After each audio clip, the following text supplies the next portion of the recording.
with the manager, Omar Lopez.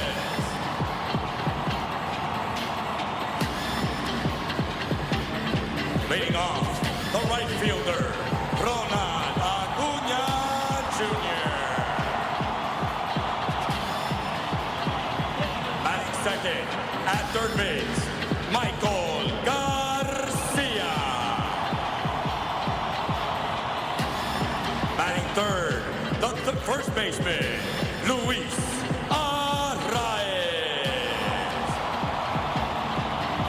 Batting cleanup, the designated hitter, Eugenio Suarez. Batting fifth, the second baseman, Gleyber Torres.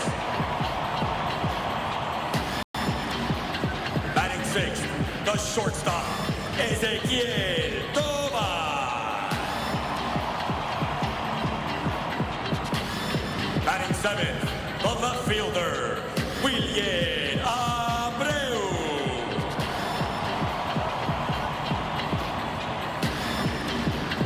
Batting eighth, the catcher, Salvador Perez.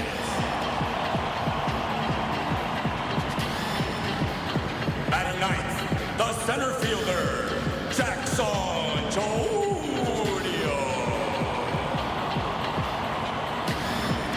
The starting pitcher, Eduardo Rodriguez. Let's hear it para la selección de Venezuela.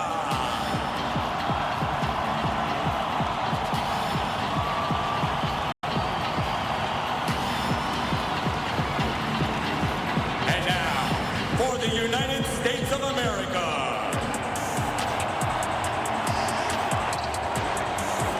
the manager, Mark DeRosa.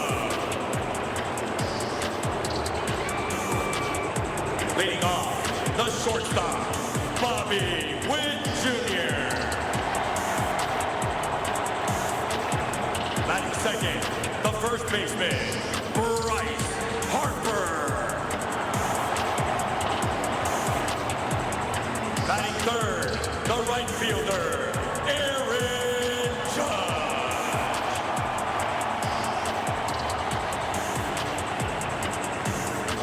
Batting fourth, the designated hitter, Kyle Schwarber.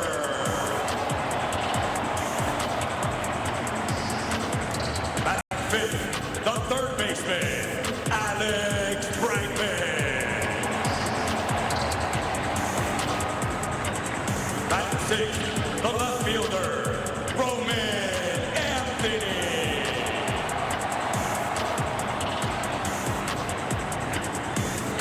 Batting seventh, the catcher, Will Smith.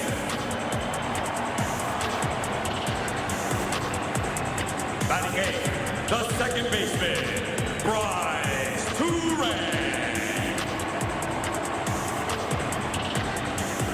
And batting ninth, the center fielder, Byron Buxton. The starting pitcher, Nolan McClain.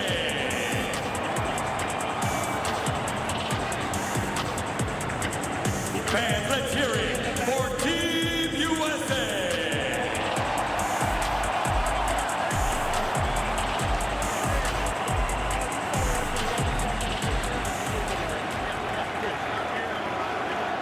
Fans, at this time, we ask those who are able to please rise and remove your caps for the playing of the national anthems represented here tonight. First, the anthem of Venezuela, followed by the anthem of the United States of America.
final. And what a matchup we've got. It is Venezuela against the United States in front of a packed house, a loud crowd. This is going to be awesome.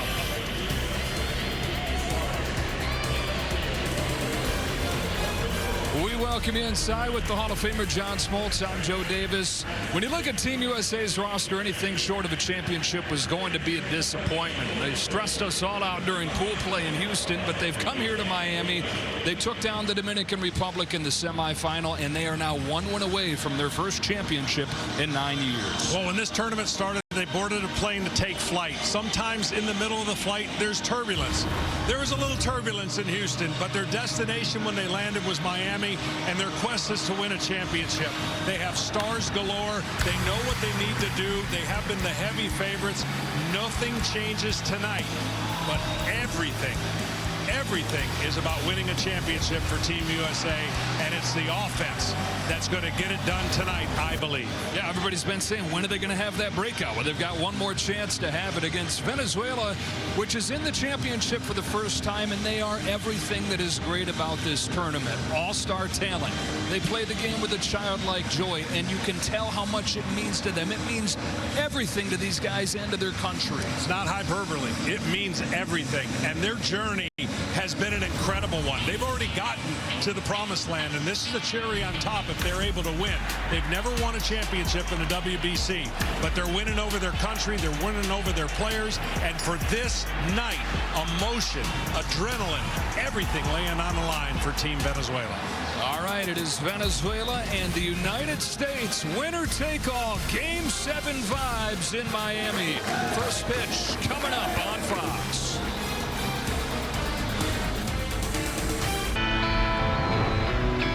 Baseball, the game that gifts us heroes. Names we cheer for. Names we wear on our backs. The best against the best. Names we'll never forget. But for one night, those names don't matter. Tonight, on this diamond, our heroes play for something bigger. Their sleeves carry a flag. Their chest stitched with each letter of a nation. And everything that comes with it. For 2 weeks, we've watched America's pastime become the world's game. And now it all comes down to this in the final act. 2 teams, 9 innings, 27 outs. The same childhood game we all fell in love with. Carrying the weight for a spot atop the baseball world. Venezuela, USA, now on Fox. All right, all the lead up is complete. Team USA takes the field, ready for this championship game. Behind Nolan McLean, the 24-year-old, taking the ball for the Americans, trying to pitch him to a championship. And trying to get Mark DeRosa his first title in his second World Baseball Classic as the manager. Third consecutive trip to the championship game for Team USA, looking for their first title since 2017. And those stats right there, John, are the big league career for McLean. 8 starts total, and now he finds himself pitching in the championship of the World Baseball Classic. Well, he's saying all the right things, is whether or not his heartbeat can feel the right things. And that's going to be starting right here in this raucous crowd and the electric lineup of Team Venezuela. He's got to get ahead. He's got to use his breaking stuff. He's got to set the tone for Team USA. Yeah, and you got to be careful right away. Buckle up as Ronald Acuna Jr. comes up to the plate to lead things off. Venezuela in the finals for the first time, and their biggest superstar leads off the game. Off we go with a line drive base hit to left center field. Acuna wastes no time doing what he often does. We were talking about, you asked me, what would you do first pitch to Acuna? I said it wouldn't be a fastball. He challenged him with 98 or 99. It goes right up the middle, and he's aggressive, and he's a tone setter. And look for his legs. And this team to feed off the first inning emotion of this crowd. Acuna, who once stole 73 bases in a season, has a good lead already over at first. McLean will check on him, and he's back in there. This lineup, Joe, is not maybe the most powerful lineup like Team USA, but they don't strike out a lot, and they put the ball in play and battle in their at-bats. Michael Garcia had the game-winning hit last night. Perfect example of what you're talking about was the way they won last night's game against Italy. They trailed the whole game, and then the 7th inning, 4 consecutive 2-out hits. There was an infield hit in there. There were a couple of 2-strike hits. Italy just couldn't put them away. This is on the ground to third and could be 2. There's one, and double play. 5-4-3, they ring them up and wipe the bases clean. I will tell you right now, I don't care how many years you have in the big leagues or how few years you have in the big leagues. That right there is the set. That's what he needed to reset the heartbeat. This is not normal March baseball game. We've already explained that. And no matter how much you're ready for a game, that right there is what will get you going as a pitcher. Mark DeRosa called Nolan McLean this offseason to gauge his interest in doing this. He said, look, I've been waiting for something like this my whole life. I feel like I'm built for this. But yeah, I can imagine it's one thing to feel that way even strongly, and another thing to get out there and actually execute on those feelings. Luis Arraez with a weak fly ball into center field. And thanks to the double play ball, it takes him just 5 pitches to retire the side in the first. Championship game from Mark DeRosa. The noteworthy spots are at third base, where Alex Bregman is back in there instead of Gunnar Henderson. Will Smith does the catching for the championship, and Byron Buxton gets the start. The left-hander Eduardo Rodriguez on the hill for Venezuela.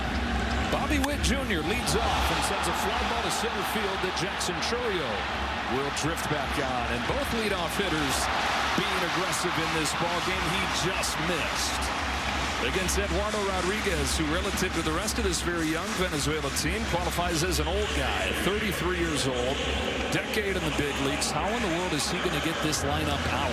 Well, he seems cool, calm, and collected. He has an easy motion. He's going to have to move the ball in and out, rely on the variety of his pitches.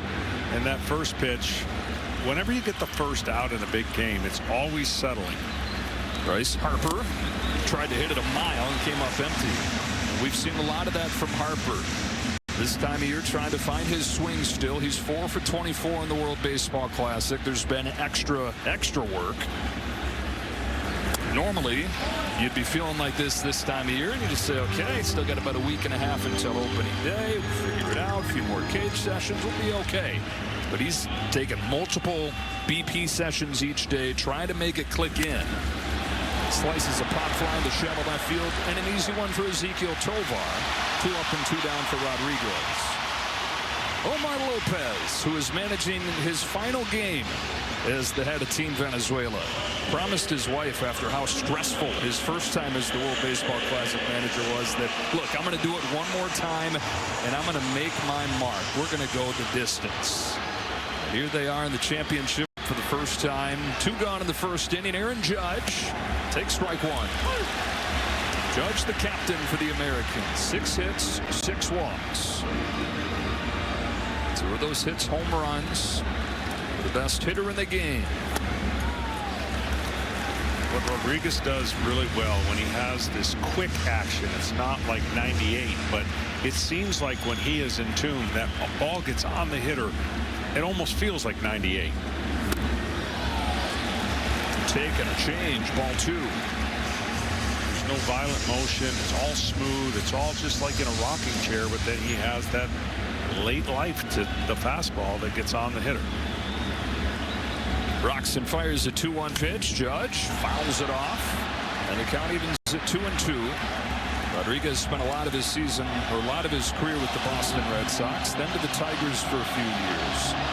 Last 2 years he's been in Arizona, injury-riddled, but a 5 ERA. The chants from the Venezuela fans. Bolche, they say, finish him. And Rodriguez does.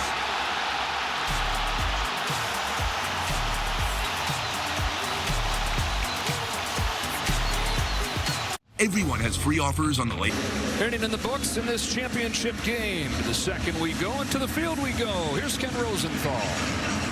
Thanks, Joe. The drama in this game only figures to build into the late innings. Most of Team USA's top bullpen arms are ready to go. David Bednar likely down after restraining escapes in his past 2 games. But Garrett Whitlock and Mason Miller are available. Miller only in a 1-inning save situation. Those two have been lights out, combining to allow 0 earned runs in 7 innings. If both pitch tonight, Team USA stands an excellent chance of winning this WBC. Joe? There's a 95-pitch limit for starters in the championship game. You don't figure either one of these guys is going to get close to that mark. Both managers figure to be aggressive. Both bullpens have been good. Nolan McLean in that first inning needed just 5 pitches, using a double play ball to face the minimum. It's Eugenio Suarez, who went deep in last night's game, the leadoff. And he takes ball 1 from McLean. Thing to watch there in the first inning. I know there wasn't a lot of pitches. 99 miles an hour on his fastball when he averages 95.8. So he is definitely juiced up, and that'll wear off in a little bit. But when you got a good feel for your fastball and he has the breaking ball that he has, he's going to use that to his advantage. Couple of those breaking balls. His curve breaks more than any curveball in baseball. More than 2 feet of break he gets on that pitch. Slider's the same way. We'll see one right here. And he likes to swing at those, no matter where they are. Got a chase on one of those big breaking pitches. One that Mark DeRosa has said is like a John Smoltz slider. Well, his angle and the way that he manipulates the baseball is so good, and that's what's made him so much a favorite for the New York Mets in his young career getting started. He throws across his body, tough on right-handers. If he doesn't crossfire his fastball, meaning pulling it or forcing it, he's in a good spot. And right there is a good example. That's 99 miles an hour, and I'm sure some people in the Mets organization would like to see it come down just a little bit, but he is ready. Yeah, and then a breaking pitch pours in there. Quickly 0-2 on Gleyber Torres. Big game for Torres in the semifinal. He's up 1 spot in the order after he had 2 hits and a walk. And that win against Italy. Wow. Good morning, good afternoon, and good night. On 3 pitches, he strikes out Torres. I really think what happened to him in Houston, he got a little bit shocked after getting the first 5 guys out and gave up that home run on 2 strikes on a breaking ball. And I'm telling you, that got him off his game just a little bit, gave up 3 runs. I don't think that'll be the case. No matter what happens in this game, it won't get him off kilter and stay focused. Swinging a foul on the first pitch to Ezekiel Tovar. He's coming after it. He doesn't need any pitch clock. No, he doesn't. It's a good sign for Team USA. Your pitcher's going to set the tone. It's going to keep this crowd at a dull roar. When you're on the road in a big game, and this is a big game, you don't want what typically is supposed to be a neutral crowd, but let's face it, it's probably more Venezuelan than USA. Tovar pokes one off the end of the bat, sinking for a 2-out hit. The shortstop of the Colorado Rockies, who's had a big WBC, keeps the second inning going. I know this sounds crazy what I'm about to say, but the last time he pitched, he struck out the side in the first inning. This time he didn't get any strikeouts, which is good. You got to get outs. But when you start getting in a groove and you're striking guys out, you go for the kill. And stuff like that sometimes happens. You just got to get right back on the mound and say, no big deal. I'll get a ground ball right here. One of the biggest swings of this tournament came from this guy right here, Wilyer Abreu, outfielder for the Boston Red Sox. Venezuela an underdog in the quarterfinal against Japan. They trailed a lot of that game, and then Abreu came up and absolutely ripped the top off of this place, hitting a home run that turned that game around, and as loud of a roar as you'll ever hear. It's a lineup full of stud players. They've got 6 All-Stars in this group. They've got 4 Gold Glovers. Abreu's played 2 seasons in the majors and won a Gold Glove both years. Got an MVP at the top in Acuna. Got a 3-time batting champion in Luis Ariz. They've got a home run champion and perhaps a future Hall of Famer in Salvador Perez. Tovar's got good wheels. Not running. 1-2.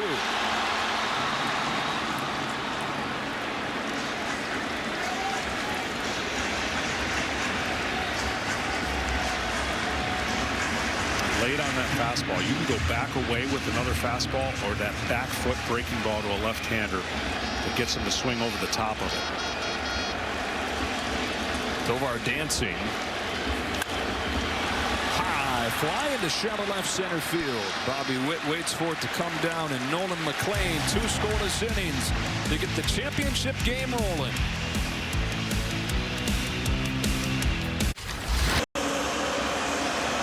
Well, Kenny gave us Mark DeRosa's plan for the pitching staff. Tom Verducci has Venezuela's. Yeah, and manager Omar Lopez was up till 3 o'clock in the morning with his staff huddling for this game. At 8:30, the calls started coming in from Major League executives with instructions on relief pitching.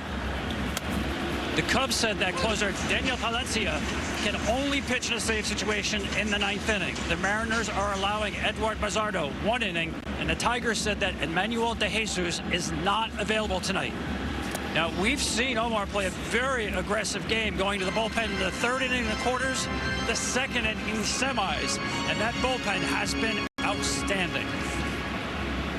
He told us today, hopefully he gets more than 3 innings from Eduardo Rodriguez. It lasted less than 3 against the Dominican Republic as he misses away to Kyle Schwarber, and it's 2-1. But as soon as he does go to that bullpen, he's got a group that against Japan, 6 1/3 scoreless innings. Against Italy, 7 2/3 scoreless innings.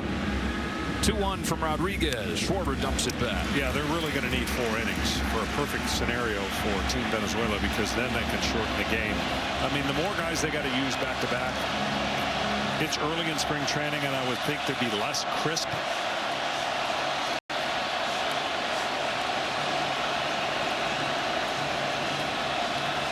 One, 2, 3, first inning for Rodriguez. After he gave up 3 runs and a couple home runs and failed to get out of the 3rd against the Dominican Republic in his first start of the Classic. His 2-2 to Schwarber is cut on and missed. Guy that does not get very much swing and miss has a couple strikeouts over the first 4 hitters. No, and what I like about, if you're Omar, he's challenging the U.S. hitters too with that fastball cutter, and he's filling up the strike zone. So that's 2 really good signs if you want him to go 3, 4, 5 innings in this game. 1 gone, 2nd inning. Alex Bregman, 2 for 11 in this tournament, and so Gunnar Henderson got the start in the semifinal, but with the left-hander in Rodriguez, and not just any left-hander, but one that Bregman has taken beat 3 times. He's back in there. And there's some good problems for Mark DeRosa to have, but as he said all tournament, man, we only got 9 spots. Wish you had 12 or 13 to be able to play everybody. And wouldn't be surprised to see Gunnar Henderson still get an at-bat or 2 off of the bench. Same thing Pete Crow Armstrong. It's 1 and 2. Nasty changeup right there. I'll tell you what, that delivery right now is going to cause problems, because his pitch recognition from a hitter standpoint, you could tell, expecting that quick fastball, and he got the changeup. Soft bouncing ball right side. Arise will take it himself. 2 up and 2 down in the 2nd.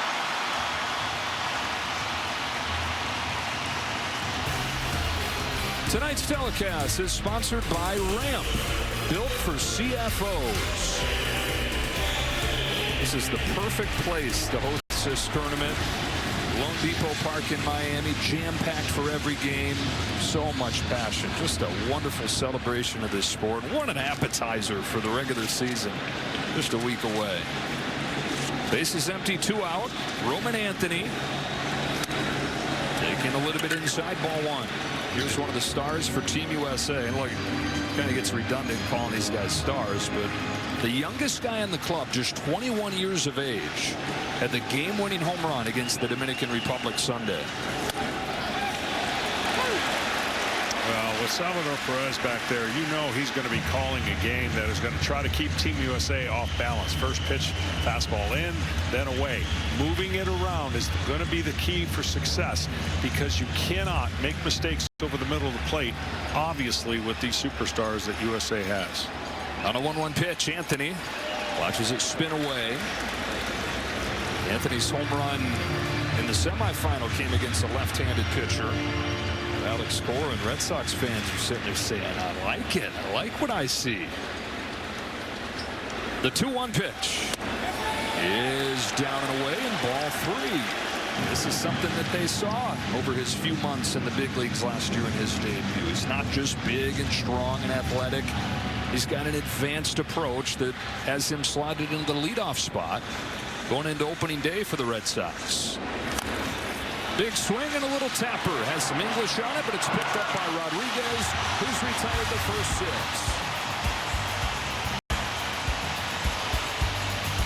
As you know, with Nolan McLean, you'll see a lot of spin. What does the approach have to be from your hitters? Well, we talk about him like in the first outing that he had. He used a lot the four seam. We're expecting exactly what he's doing, like sinkers and off his speed.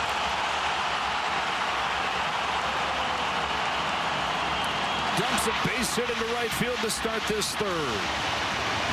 So we're expecting from him that like sinker go east and west. So while we don't let the ball travel, if we want to look for the sinkers ahead in the count, if he's not let it travel, it's going to be a ball. Usually, most of the times, if he wants to throw a strike the sinker, he start away and come back in. Last night you were concerned with the early signs for your starter, Kader Martero. What do you see tonight from Eddie Rodriguez? Eduardo so far is good. You know, he's pounding the zone, attacking all their hitters. You know, like, I mean, if he continue to do that, we have a very good chance to get to our bullpen and then, like, manufacture some runs and win this game. Thanks so much, Omar. Thank you. And what a beautiful thing for Team Venezuela. Their captain, Salvador Perez, leading off this inning with a base hit. Perez had been 0 for his last 9, did not play in the semifinal, had gone back and forth with William Contreras. And when Omar Lopez told him that he was not going to play the semifinal, he said, hey, trust me, we're going to get to the championship, and you're going to be in there, you're going to bring it home for us. And he said, hey, this is probably going to be the last game you play in the World Baseball Classic. Salvador, 35 years old. Chances are this is going to be it for him. He said what a way it would be to wrap up your 4th and perhaps final World Baseball Classic. Get the championship. He's at first and Jackson Churrio's at the plate. Churrio's down quickly on 3 pitches. McLean gets him. That breaker's just moving a mile. He's got, look, to throw a pitch like that, you have to throw across your body and use your legs. That creates that friction and spin. And that tight spin is what's hard to pick up. I know people at home will say, why can a guy swing at a pitch like that? Because he doesn't recognize the spin coming out of his hand. You're not throwing first pitch fastball again here, are you? I would. I know. I like the challenge that he did the first time. He did it again, but that's inside. That's the right place. I'll tell you what, he is feeling froggy.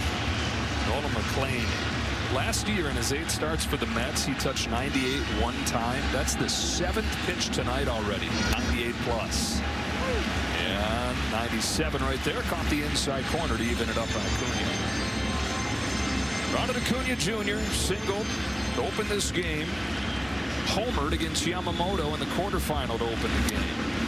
Swings and misses at a sweeper, and it's 1-2. 5-1 and a ERA a little over 2 from McLean in that debut for New York. Still maintains his rookie status, by the way, and so the front runner going into the year for National League Rookie of the Year right here. Fires a 1-2. Look at the change there. They drafted him, it was just fastball breaking ball, but now 6 different pitches from McLean. All of them grade out above average.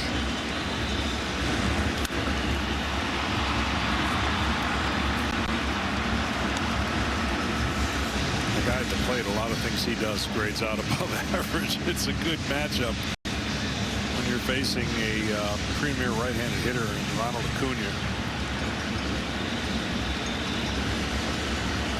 8 years in the major leagues, the MVP a couple years back, has worked the count full. That's where he doesn't like it. So once you establish that inside, fastball in, you throw the breaking ball away, get him to buckle maybe a little bit.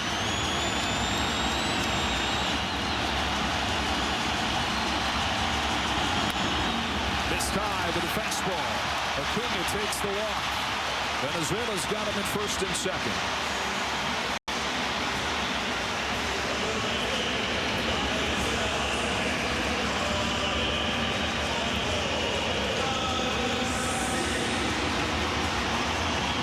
comes Michael Garcia, who had the go-ahead hit in that 7th inning rally last night and is hitting above 400 in this tournament. An all-star last year for the Kansas City Royals. Not a name that even a lot of baseball fans are yet familiar with, but I think that's going to change pretty quickly. Big time going to change. This guy, electric bat, understands the game, plays it like a veteran. 3 years in Kansas City. First 2 years he was a below-average hitter. So much so that he wasn't even in the opening day order for Kansas City last year. By the end of it, an all-star with a new contract to show for it. Playing ahead of him 1-2. Team Venezuela's put on the pressure so far. They've had a runner in every inning, and that's that kind of stress and that kind of pitching will catch up to you. Having runners on and knowing you're trying to prevent them from scoring. That's to the backstop. He overthrows the curve and the runners advance.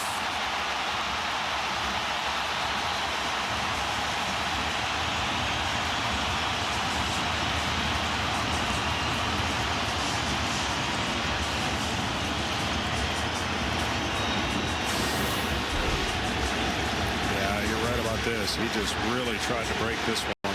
Didn't stay closed enough with his front side. Opened up and spun it away. 2-2. Garcia drives the ball to left center field. Buxton in the run will get there. But one pitch after the Lyle pitch, Venezuela strikes first.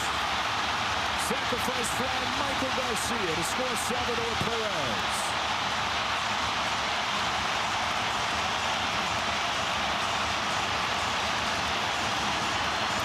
Well, the byproduct of runners on second and third might have cost this breaking ball to be higher than he wanted to. You want to bounce this ball, but he had already thrown a wild pitch, and this one is right down the middle and up, and that's the easiest pitch to hit a fly ball to score that run. So one thing leads to the other, and the stress of second and third and just throwing a wild pitch certainly had to play on that hanger. Strike one on Luis Arraez. So for the second consecutive game, Michael Garcia gives Venezuela the lead.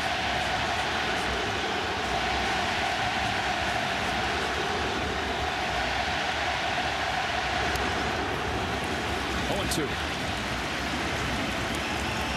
You're really doing something if you can strike this guy out. He just does not swing and miss very often. A lot of people may not like the average exit velocity that he has in an era where we're so consumed with a guy hitting a ball 125 miles an hour. But the difference is the guy that hits at 125 miles an hour is going to strike out 150 more times than he is. I'll take the dude that strikes out once every 30 at-bats. The lowest strikeout rate since Tony Gwynn. Arraez pulls one sharply, but it's right at base terrain. Venezuela's on the board first. A sacrifice fly from Michael Garcia. Scoring the captain, Salvador Perez. The drums have been banging all week. Into the night we go in Miami. 1-0 Venezuela. Welcome back to Miami here with Team USA manager Mark DeRosa. Mark, Venezuela takes the lead that last inning. How long do you stay with Nolan McLean? Yeah, I mean, he's in mid-30s right now, pitch count-wise. He's got command of everything. Ronald hit a ball hard in the first, couple balls, but catching some eyes right there, and then the pass ball hurt us right there. So I think he's fine. What is making Eduardo Rodriguez such a challenge for your hitters? He's got different variations of the heater. Little two-seam, little cut inside, little four-seam. He's been on this big stage before. He knows how to manipulate the baseball. Finally, how aggressively do you plan to use your bench tonight? I mean, all hands on deck, Ed. I mean, this is it. We're playing for a championship, so if the moment's there, we'll pop it. Mark, thanks a lot. Joe, back to you. Will Smith will lead off this inning. This is one of the difficult decisions for Mark DeRosa, or at least a decision that he had to make. Who is going to catch the championship? With Cal Raleigh still searching for his first hit, Will Smith looking comfortable. Goes for the Dodger catcher. A little more than 4 months ago, in a winner-take-all game, had the game-winning home run. 11th inning of Game 7. Skies this one down the left field line into the triangle out there. Who will it be? Brady the call. The catch. So Rodriguez has retired the first 7, and we have seen this, John, way more through the 2 weeks in this tournament than anybody fathomed, and that is U.S.'s offense going quiet. They've only scored in one of their last 14 innings. Yeah, it's been amazing and hard to explain, but I think if they're down there talking, they're like, let's just see what he's like out of the stretch, even though it kind of looks like he pitches out of the stretch with nobody on. But let's get some tension on him first. Who's going to be the first player to crack the base and then go from there? Bryce Terang taking a little bit low in ball one. Terang hitting .368 in this WBC. Milwaukee Brewers second baseman on 1-0. Grounds one, right side and through, and there is the first base runner for Team USA. Not a surprise that it's Terang who has increased his name throughout this classic. Well, you can switch to T-Mobile and get free MLB.TV. Available March 24th through the 30th at T-Mobile.com/MLB. The player at the plate when healthy is one of the most dynamic players in the league, and he's looking for his moment. What a time after sitting a while to get your moment in the championship game here in the third inning. That is Byron Buxton looking for his first hit of this World Baseball Classic. Takes a strike. Buxton hit a career high 35 home runs last year for the Minnesota Twins. Also stole 24 bases, was not caught a single time. Terang a good lead. Here it comes. It's inside, and it's 1-1. You look at the top sluggers in baseball the last 5 years. It goes Judge, Ohtani, Yordan Alvarez, and Byron Buxton. So yeah, when he's healthy, right at the top. Best hitters, most exciting players out there.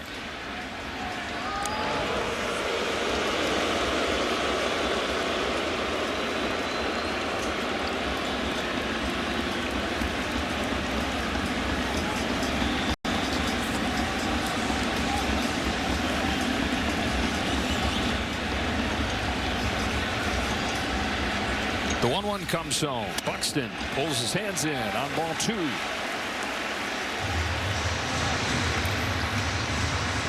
That's what Rodriguez is trying to do, and create that tempo by getting them off balance. 2 in a row inside. We'll see if he goes with a pitch away after 2 in a row inside. Swing and a miss. A fastball. 2-2.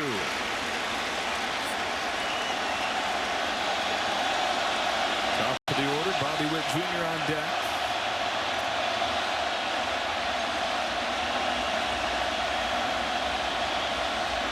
Again, Champoche. Already a couple strikeouts for Rodriguez. First time through the lineup. Terang, who's stolen 100 bases the last 3 years, takes his lead at first. Not going.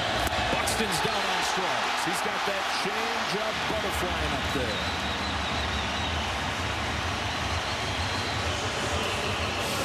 Doing a great job right now and mixing and matching.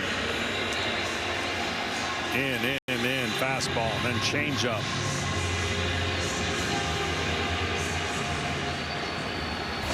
Two away, back to the top and Witt, who just missed connecting on a home run. First pitch of the ball game for Team USA. Flied out to center field.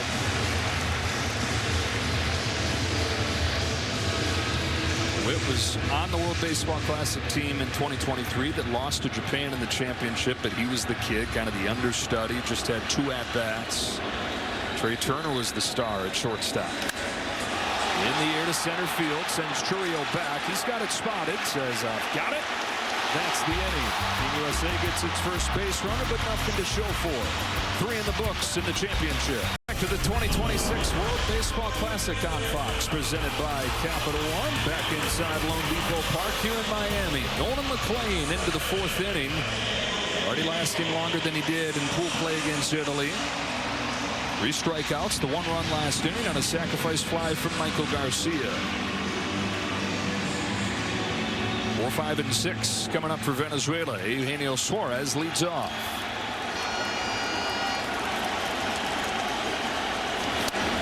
And he's in there with strike 1. 24 years of age, McLean out of Garner, North Carolina. Went to Oklahoma State. He was a two-way guy. He had 36 home runs during his time there. And he was a two-sport guy. He was more of a football player than he was a baseball player coming out of high school. He was a quarterback on the football team at Oklahoma State. Swing and a miss, 1-2 on Suarez. Decided to focus on baseball to wrap up his time at Oklahoma State. Got drafted in the 3rd round just 3 years ago. And even in his first year in pro ball, he did some two-way work for the Mets. Just misses away. Count evens 2-2. Mets, though, said, all right, let's have him focus on pitching. So it wasn't until last year that he put all of his focus into pitching for the first time in his life. Fires a 2-2 in the dirt. Started in Double-A, finished up in the major leagues. Man, you get excited thinking about the fact that he's just getting started. Yeah, he is just getting started. He had a great start to a career that hopefully will be a long one. Mets desperately need their starting pitchers to stay healthier than they have in the past. Here's a payoff and a foul ball. He said still kind of has that football player in him, and he's leaned into, as a starting pitcher, that idea of preparing all week and then just pouring it all out there, like when you get ready for a football game and you get to play one of them a week.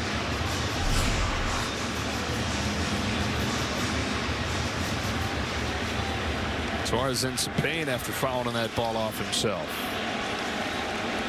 Guy that hit 49 home runs last year between Arizona and Seattle.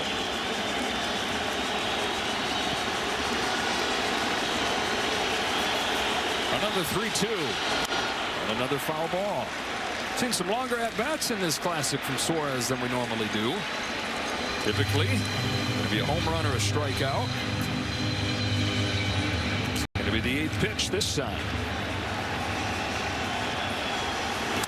That's a ground ball to second, and an easy one for Bryce Terang for the first out of the 4th. Well, for Team USA, the biggest difference on paper coming into this World Baseball Classic was to be the pitching. All Skeens right at the center of that. 8 1/3, just 1 run in his 2 starts. Logan Webb, the guy next to him, a 2-time All-Star, made 2 starts. And Paul Skeens, I think for you, John, went from you couldn't hold him in any higher regard, and then you found some room up in the attic to raise him up even higher. Yeah, he's way up there now, man. I'm telling you, I know Pittsburgh's going to be a little bit better this year, but they need to be a lot better before he leaves. Because that's a monster on the mound that can carry you through the postseason and upset some folks. 0-2 on Gleyber Torres. You know, the 23 team didn't have a single guy that had gotten a Cy Young vote the previous year. This team, both Cy Young winners from last year when you count in Tarek Skubal's 1 start, the 2-time All-Star in Webb. This guy here, McLean, who's the top pitching prospect in baseball. And pitching has proven to be the biggest reason why they're in this championship.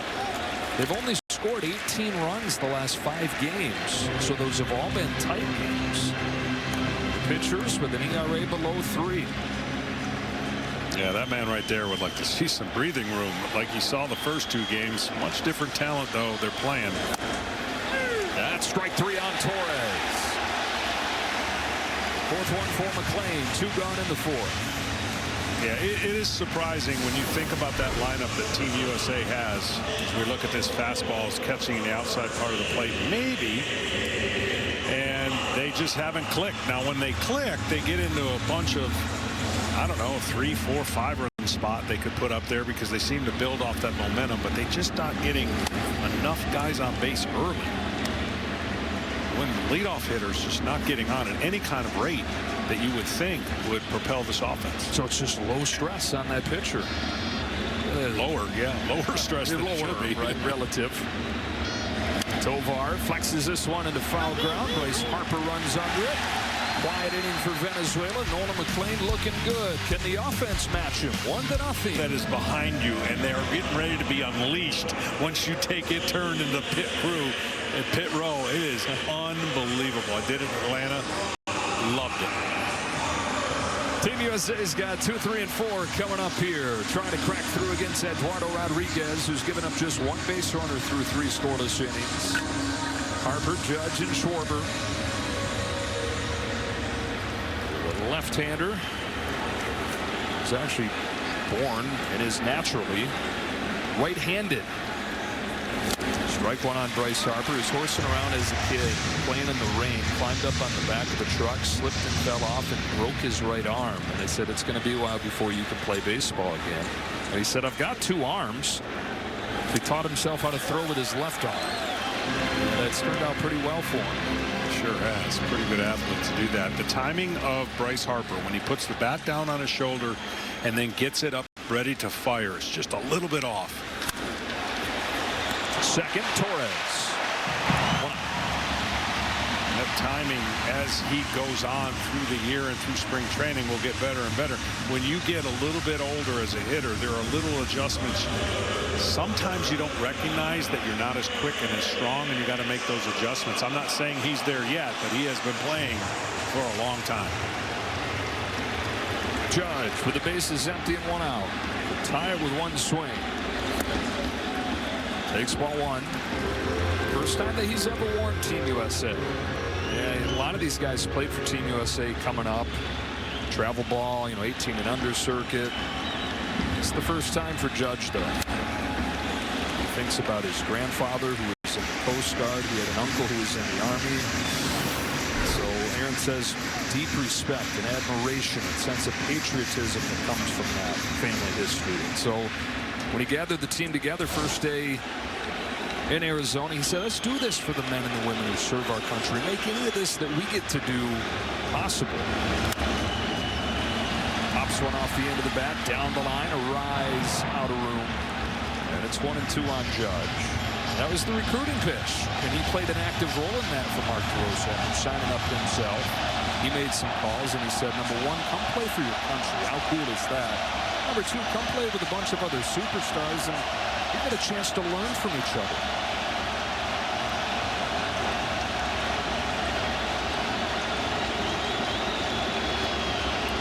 Mark DeRosa's raved about what his presence has meant. Not just to put the team together, but since they've gotten together in these few weeks. The 1-2 from Rodriguez. Judge strikes out for the second time. And Eduardo Rodriguez is picking a good time to pitch one of his best games in years. Absolutely. I mean, what a great sign for him as he moves forward to the regular season. He is painting as if he's been mid-season form. I don't think he's made a mistake yet, but Team USA has shown some feeble swings based on his pitches. Schwarber takes a breaking pitch away. It's a breaking pitch that Rodriguez has added over the last year. Started to implement late last season, more of a curve than a slider. He's got more swing and miss on it. Home with a 1-0. Misses outside. 2-0. That's the thing. If he misses, he's missing by an inch. And because he has such a good backside arm swing, it's hard to pick up that ball. Like, he just kind of glides towards home plate. And the ball gets on top of that hitter. Here he comes to Schwarber. Ball 3. Kyle Schwarber leading Team USA. 8 hits in the Classic. And lefty-lefty, but he's one of the best left-handed hitters against left-handed pitching in baseball. We'll have the green light. 4-pitch walk, and Schwarber's aboard with 2 gone in the 4th.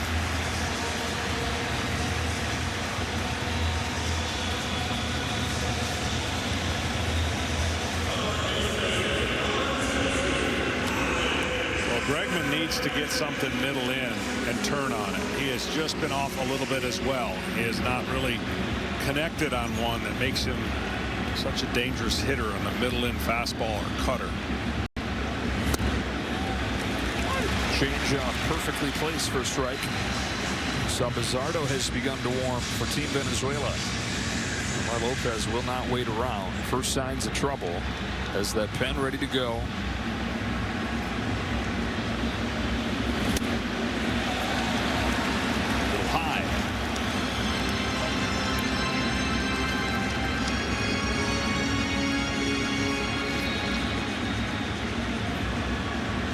Bregman grounded out his first time, 2 for 12 in the tournament. On a 1-1 from Rodriguez. Jumps out of the way. Ball 2. Rodriguez has missed with 6 of his last 7. This has kind of been the theme for Team USA when there's been any kind of pressure. It's typically come with 2 outs throughout this tournament. 2-2. That tied him up just high enough, but that pitch comes down just a little bit. Bregman crushes it.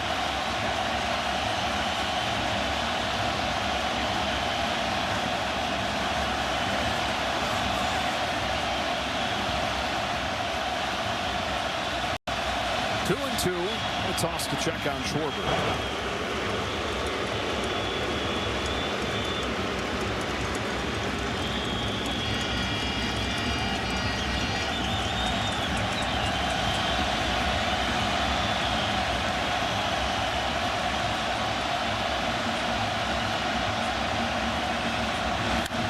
Grounded of short. Tovar's got it. Feeds Torres. And 4 scoreless innings for Eduardo Rodriguez.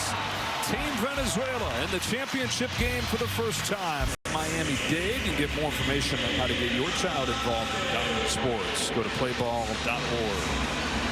Nolan McLean on to the top of the 5th. He's given up just the 1 run in the 3rd inning. Just no support. Mets right-hander will face off at the bottom of the order here. Well, if you had Eduardo Rodriguez and Nolan McLean giving up 1 run combined through 4 innings, you're a winner. One of the only ones. I think that most folks were anticipating these guys being out early and the bullpens carrying most of the load. Yeah, we thought the offenses would establish themselves. Here's a drive to center field off of the bat of Abreu. Wilyer Abreu hits it.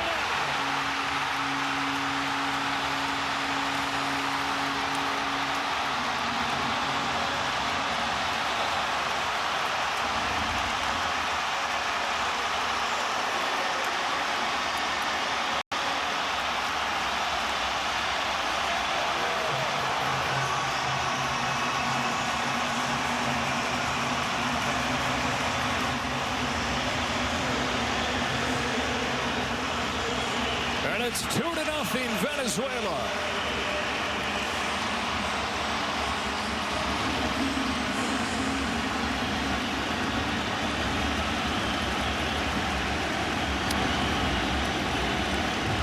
Ball 1 on Salvador Perez.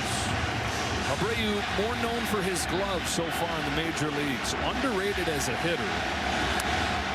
Underrated but improving greatly on what is already well above average offensive production. The bullpen gets ready.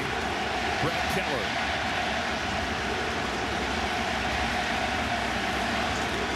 We got 5 innings to find out which country wins the World Baseball Classic. I think the Boston Red Sox have won the World Baseball Classic in terms of the impact their players have made. Roman Anthony for Team USA. Jaron Duran hit 3 home runs for Mexico. Brian Bayo was dominant his start for the Dominican Republic. And then look in the bullpen, what Garrett Whitlock has done, what Greg Weissert did for Team Italy. 3-1 on Perez. McLean comes back home, and it's full. I think you're going to see the Boston Red Sox win a lot more games than they did last year. Young players like this are making improvements and progressing. Something about a left-handed swing that is just pretty. By the center field routine for Buxton. 1 away in the 5th.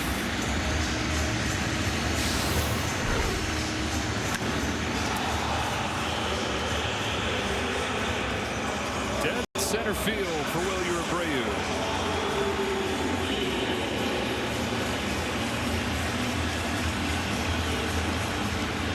Lost his helmet on his trip around the bases. He didn't need that anymore.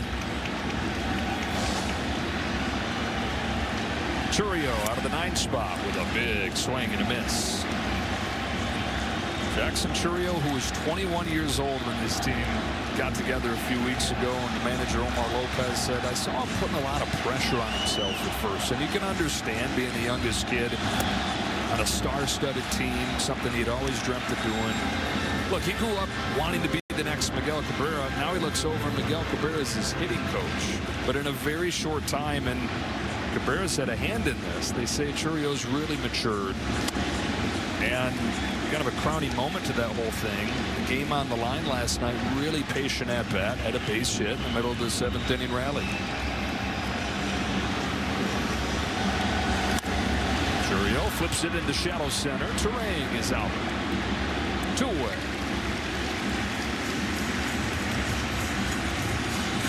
So Mark's going to come get him and not let him face Acuna 3 times. 4 2/3 for Nolan McLean. Solid start for him. Really good start when you consider the lineup that he's facing off with. He's given Team USA a chance. But Wilyer Abreu's given Venezuela a 2-0 lead with a shot to straightaway center to open the 5th.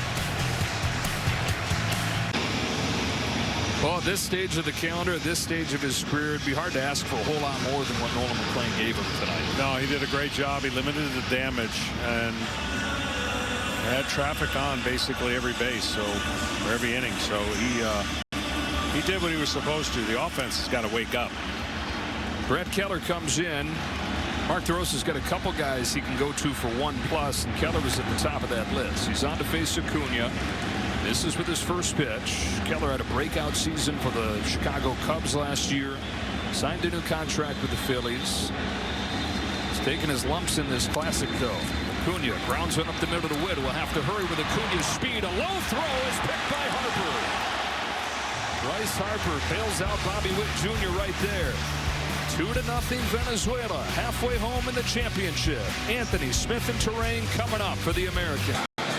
Boys, let's give them something to cheer about, huh? Team USA fans packing in here as Roman Anthony gets ready to lead things off in our player profile, sponsored by AT&T. Anthony having a monster World Baseball Classic. 2 home runs, 7 knocked in, those 7 RBIs. Tops on the team. I mentioned the story during the semifinal, but Roman Anthony was at the championship game in 2023, sitting about the 10th row behind the first base dugout. He was in his first spring training with the Red Sox, drove over here to Miami and bought a ticket to watch Team USA play in that championship. Will Smith asked him by the batting cage today, did you think that you'd be here 3 years later? And he said, buddy, I'd just hit 190 in A-ball the year before. I was just hoping to survive the minors at that point. Eduardo Rodriguez in there with a strike, and what in the world is going on here? Rodriguez shutting down Team USA. He is. He's not afraid and making a lot of great pitches. Team USA's only scored 2 runs in the last 16 innings. And that's their deficit right now. So they have to get going and specifically make decisions for Omar as tough as possible and get as many bullpen arms in there as they can. Especially as you start to get towards the back end, as you see again Bizardo warming, but the back end of the bullpen has been nails. You've got Bizardo, Bucho, Palencia have all gone 4 games and not given up a run. Zerpa and Machado 5 games haven't given up a run.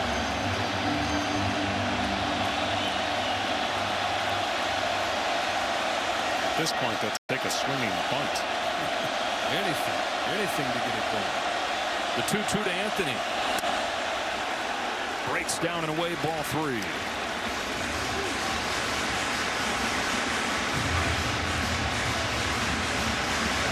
Will Smith, Bryce Terang to follow in this 5th. 2-0 Venezuela. Here's a payoff. Anthony rounds one gently to second. Torres will throw him out. That is going to do it for Eduardo Rodriguez. 4 1/3 scoreless innings for the 33-year-old that had a 5 ERA the last 2 years with the Diamondbacks.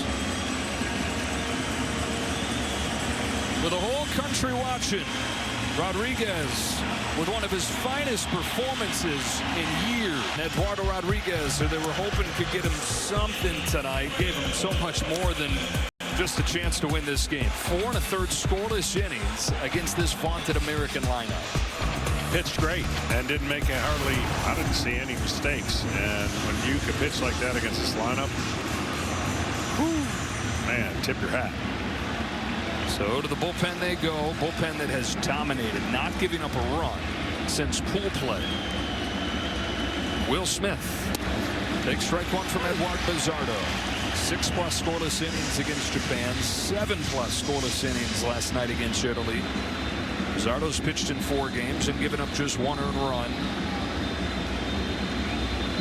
Here's his 0-1 to Will Smith. It's high and it's 1-1.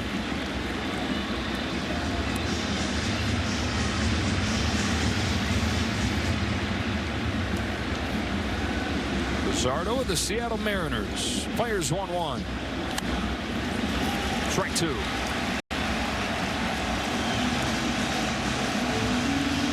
That's pretty impressive. If you're going to win a championship, any kind of tournament, that'll do it.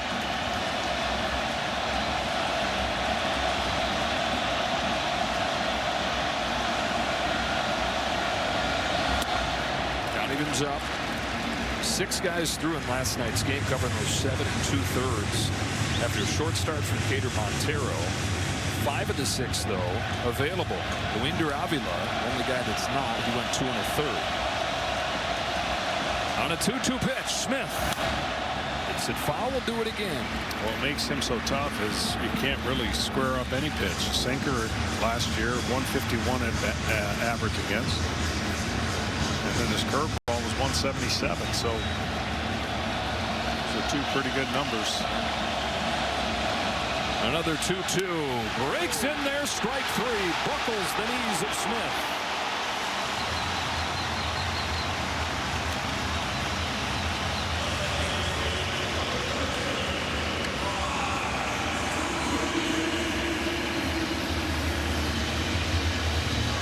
Terang with 2 out. Right now this looks a lot less like a dream team and a lot more like a team at the end of a long road trip in August.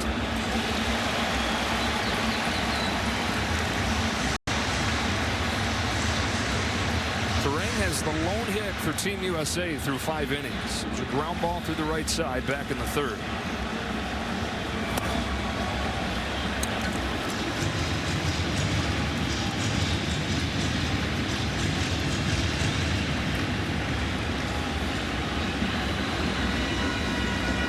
On a strike, here comes Bizardo.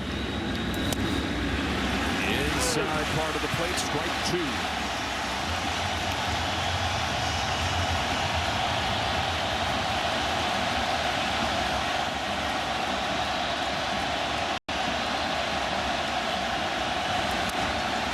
Stayed alive.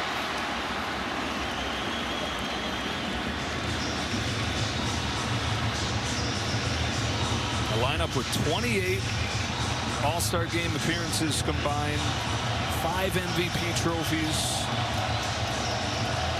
1 for its last 26, the last 9 innings of offense.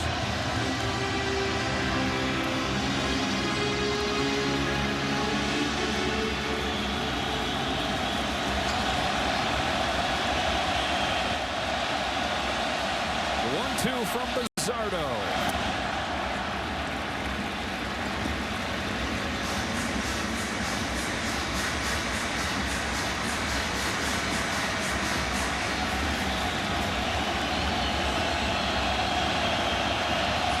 Now a 2-2. Terang grounds it gently.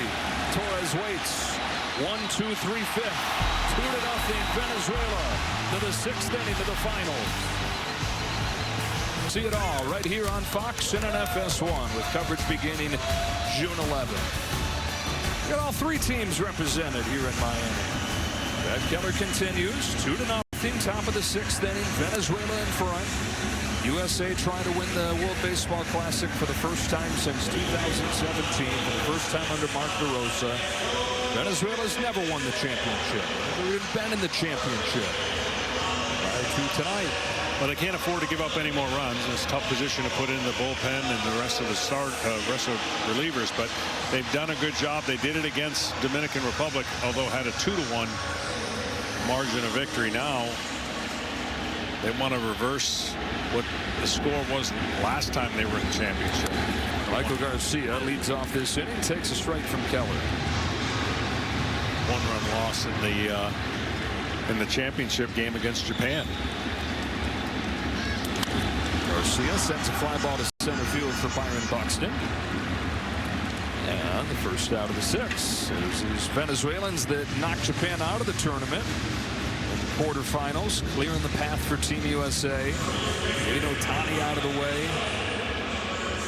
Now Venezuela standing in their way as Jose Buto begins to warm. Bullpen's been great for Venezuela, but Eduardo Rodriguez was looking great as well. Omar Lopez continuing to manage aggressively. Took him out with 1 gone in the 5th inning. Even with the pitch count under control, even relative to this time of year. So that bridge a little bit longer than perhaps necessary. Luis Arraez to center field as well, and Byron Buxton with a busy 6th. 2 out.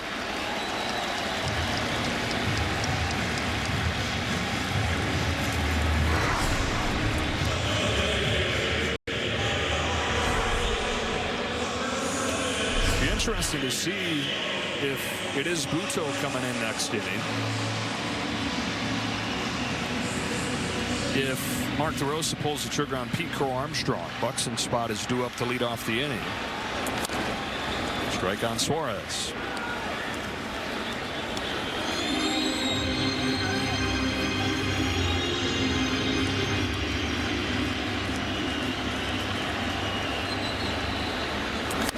Look out. Wow. That's turning on him.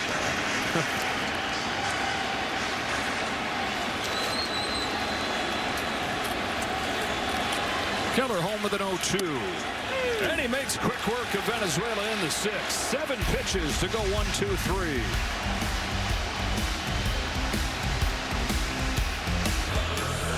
.250. Jose Buto comes in. He, like a lot of these guys, has put up nothing but nothing in this World Baseball Classic. Well, Team USA's got to get early action on the bases. They just have to find a way to get the leadoff hitter on. And that's a huge rally when you're down by 2. And this is now over the last 2 games the total numbers.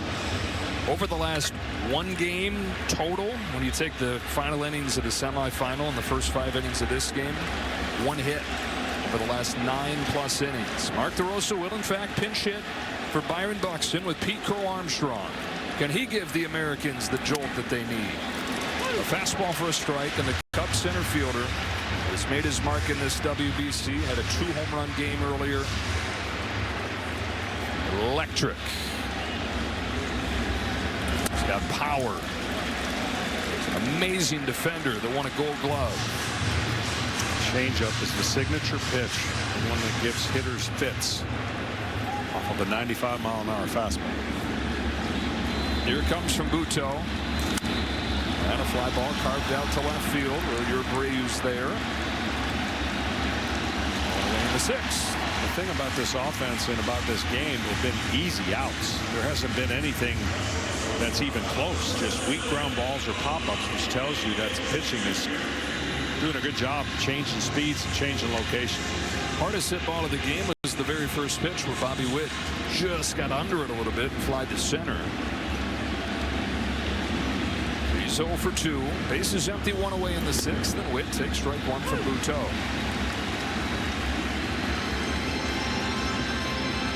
Will Vest, the Detroit Tigers, would be making his first appearance.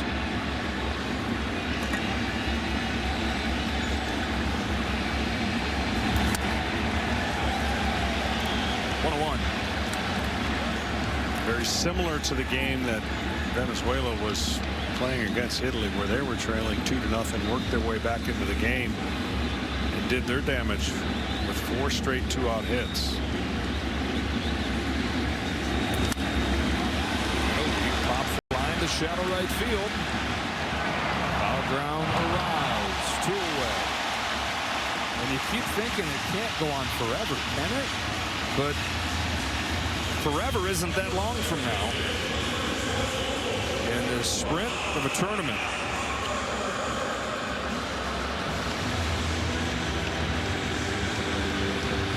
Down to their last 10 outs. Harper.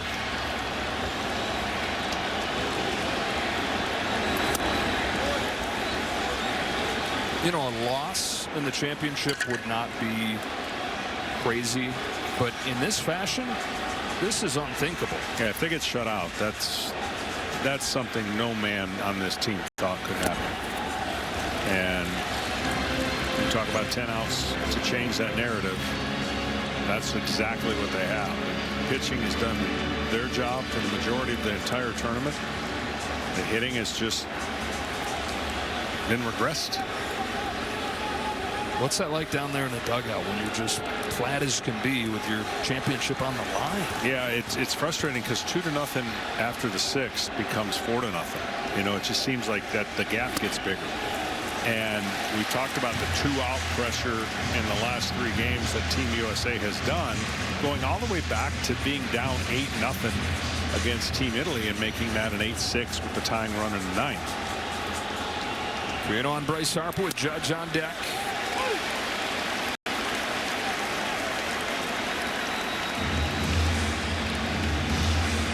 Certainly changed the mood for the moment. If Harper could reach, they get Judge to the plate as the tying run.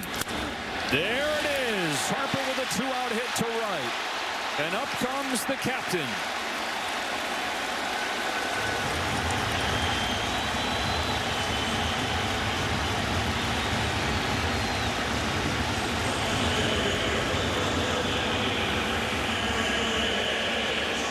Here's the moment.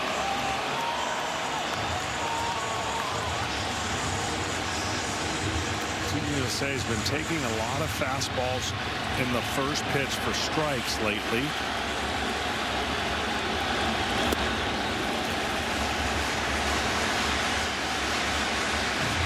Struck out both times against Rodriguez. Happy to have him gone. 6 for 36 in his career against E-Rod. Tying run at the plate in the 6th. Judge takes ball 2. Wouldn't bite.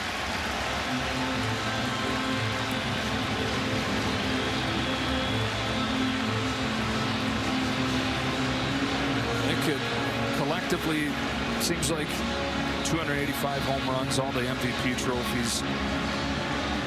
We've kind of gotten numb to the greatness of Aaron Judge. Yeah, we know he's great, he's big, he's strong, hits the ball far. But the well-rounded game of him and where it stacks up historically, you're watching one of the best ever to do it. Can't get Pull happy right here. He knows it. What's made him such an elite hitter is his average and power. He's not just looking to hit it to the moon. He can hit gap to gap and stay on the ball.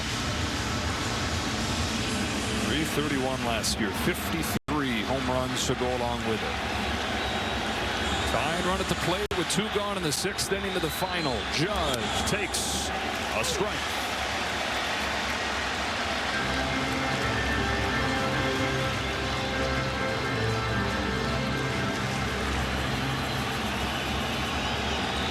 Bryce Harper's kept this inning alive with a 2-out hit.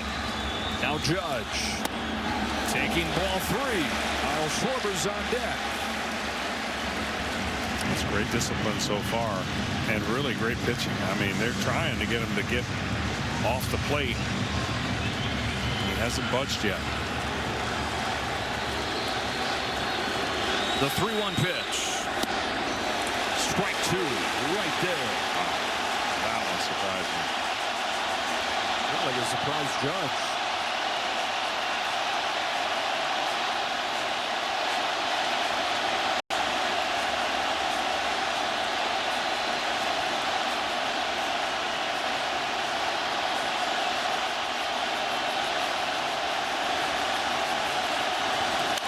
Chopper to third. Garcia inning over.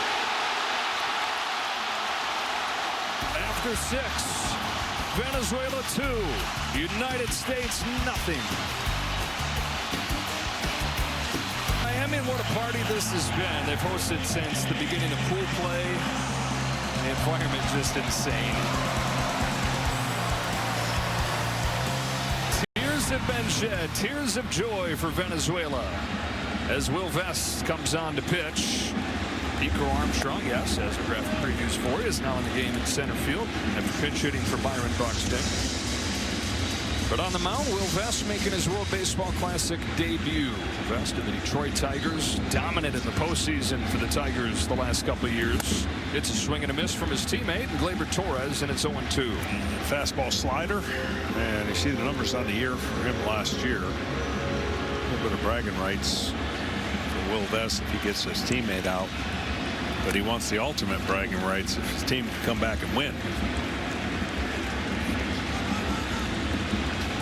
Schwarber, Bregman, Anthony due up for the United States.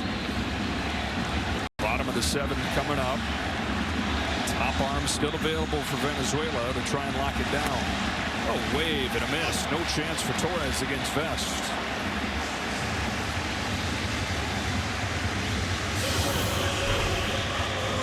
Nasty.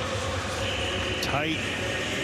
Looked like he never had a chance, but that pitch was coming out of his hand looking like it was going to be on the plate.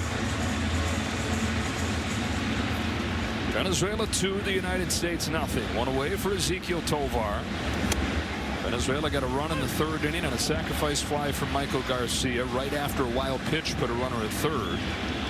And a home run from Wilyer Abreu in the 5th. United States just 2 singles. 1-1 on Tovar. Being the shortstop for Team Venezuela, something extra special. Great history of shortstops in that country. Cracked into left center field and a base hit for the latest and greatest shortstop out of Venezuela. Ezequiel Tovar with a 1-out single.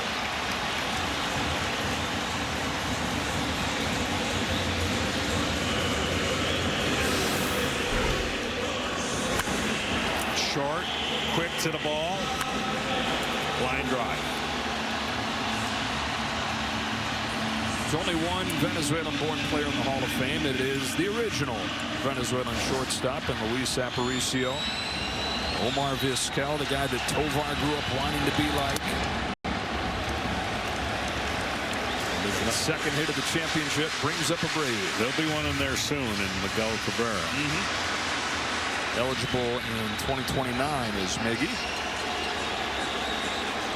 Abreu takes low, ball 2. The Venezuelan shortstop as one of the World Series heroes, Miguel Rojas.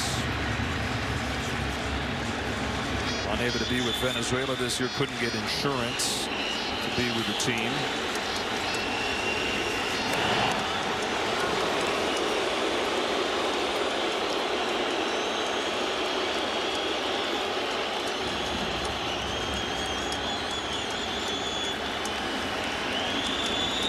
One out. And a 2-0 from Vest to a dangerous hitter. Abreu with a healthy cut and a foul.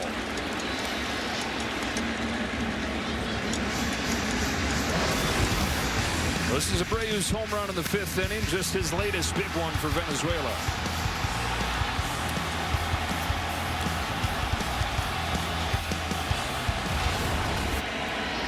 Got his helmet back that he lost between 2nd and 3rd. You know, Team Venezuela was coming in here playing with house money, but that doesn't guarantee you anything. It allows you to play loose. You're the underdog. They knew it, but their ability to shut down the other team has been evident in this tournament. And if they shut down Team USA's lineup, this will be well, it'll be the greatest moment for Team Venezuela ever. Tovar dancing around. He lays off. Now it's tap left side. Bregman will go to first. Route number 2. They stay out of the double play by Tovar eventually getting moving there. He's on skates for a moment. And he's in second with 2 gone here in the 7th. Salvador Perez coming to the plate. We go down to Tom Verducci. Well, Joe, you won't see it in the box score tomorrow, but a huge play by Sal Perez that last half inning. Jose Butto missed badly with his first 2 pitches to Aaron Judge in the box as the tying run. Sal Perez just stopped the game. 1 out to the mound with Gleyber Torres, the 2 most senior members foul ball barely down Just the line. foul right there. The two veterans on this team literally stopped the game for a very long meeting on the mound, essentially telling Jose Butto, trust your stuff. And he certainly did, coming from behind 2-0 to get Judge on that ground ball. And you notice, by the way, pitching coach Johan Santana stayed in the dugout for that meeting. Sal Perez had it covered. The guy with the C on his chest says to do something, you do it. No balls and 2 strikes. Well, Salvador Perez to his team was just like Yadier Molina for Puerto Rico when he was able to play, just a kind of a captain and just point guard, if you will. Feeds off of everybody.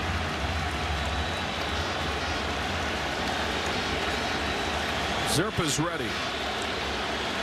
Schwarber set to lead off the next inning. That's a little blooper into shallow center field. On comes Judge. He's there.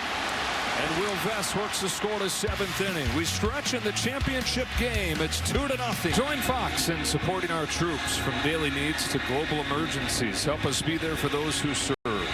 Scan the QR code, or you can visit go.fox/Red Cross to support service to the armed forces today. Andres Jimenez has replaced Gleyber Torres at second base. So you can put Jimenez into the 5 spot of the Venezuela order. This is Angel Serpa, a left-hander who got out of a bases-loaded jam. Key moment in the semifinal against Italy. Faced in the middle of a lineup where there are 2 left-handed hitters for Team USA. First of them is Schwarber.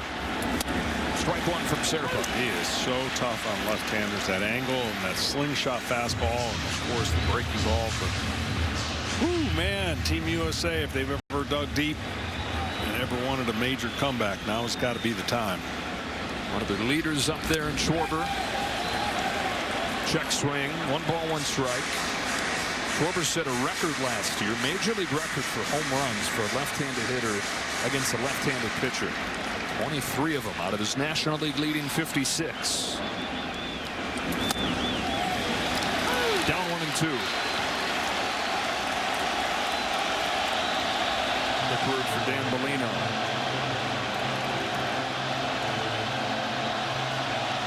Good luck here in that pitch count.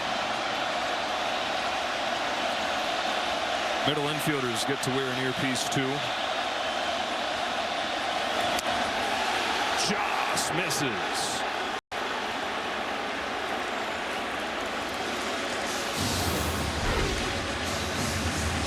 Put all the pressure you can on the outside part of the plate. Schwarber starting the 7th, and he's down on strikes.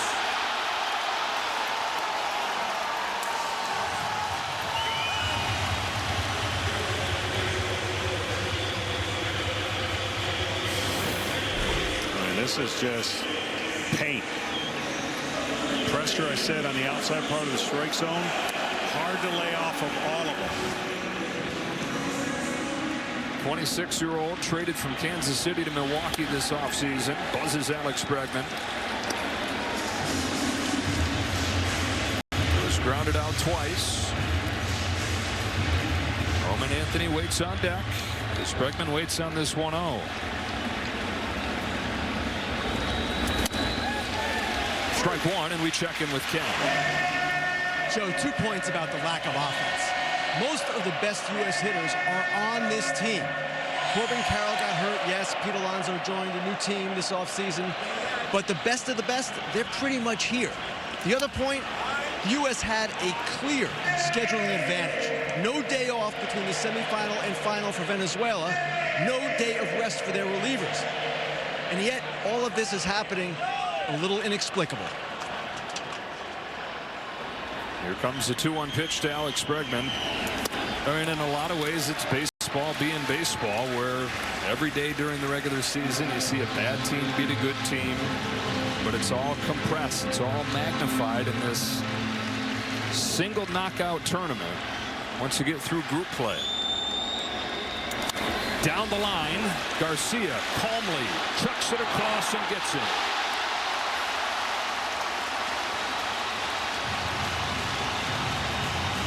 You got to hope that those 2 weeks where you're together, you catch lightning in a bottle. Now, a lineup like this, you shouldn't need to do anything other than just be yourselves. They've fallen flat. Yeah, you're right. I mean, it's not a lineup you'd want to face on a continual basis, but right now they're showing they've been pitchable. Strike one on Roman Anthony. 5 and 6 in the order. Breckman and Anthony tonight. 0 for 5 combined. 5 weak ground balls. Serpa fires. Almost hits him.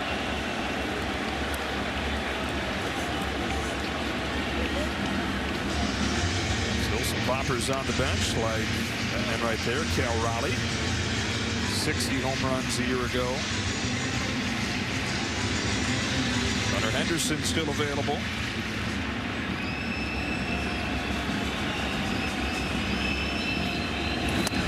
Anthony takes it, and it just misses. He's ahead 2-1.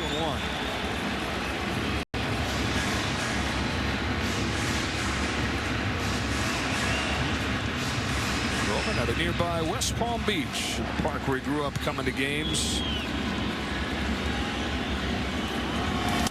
Dad surprised him when he was 13 with front row seats to the home run derby. He got to come here and watch his now teammate Aaron Judge win the derby as a rookie in 2017. Come on, show.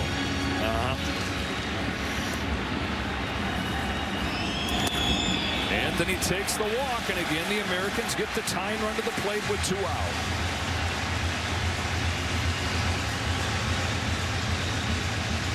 Omar Lopez pointing back into the bullpen. Will Smith is coming up to hit. And a new pitcher's coming into the game. 2-0. U.S. has the tying run coming up. Running out of chances here in the final. Andres Machado, 5 games in the Classic, has not given up a run. Showed just nasty stuff last night in a scoreless inning against Italy. Will Smith the tying run with 2 gone in the 7th. First one from Machado, bears in on him, and he still gets a swing off and fouls it. I don't understand how he can do that. That is.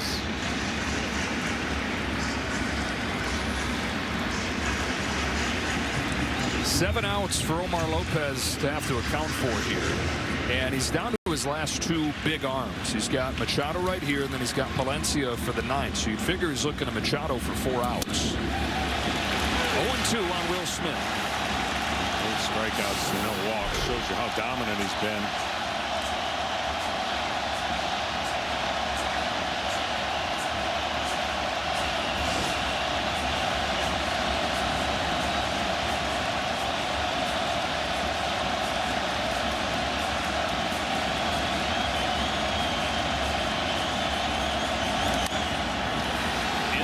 Behind first.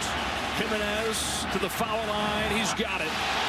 Venezuela's fired 7 scoreless innings against the United States. This is with each edition. We welcome it back to the 2026 edition of the World Baseball Classic on Fox, presented by Capital One. Venezuela in the championship for the first time, 6 outs away from winning it. Griffin Jax is on the pitch for the U.S.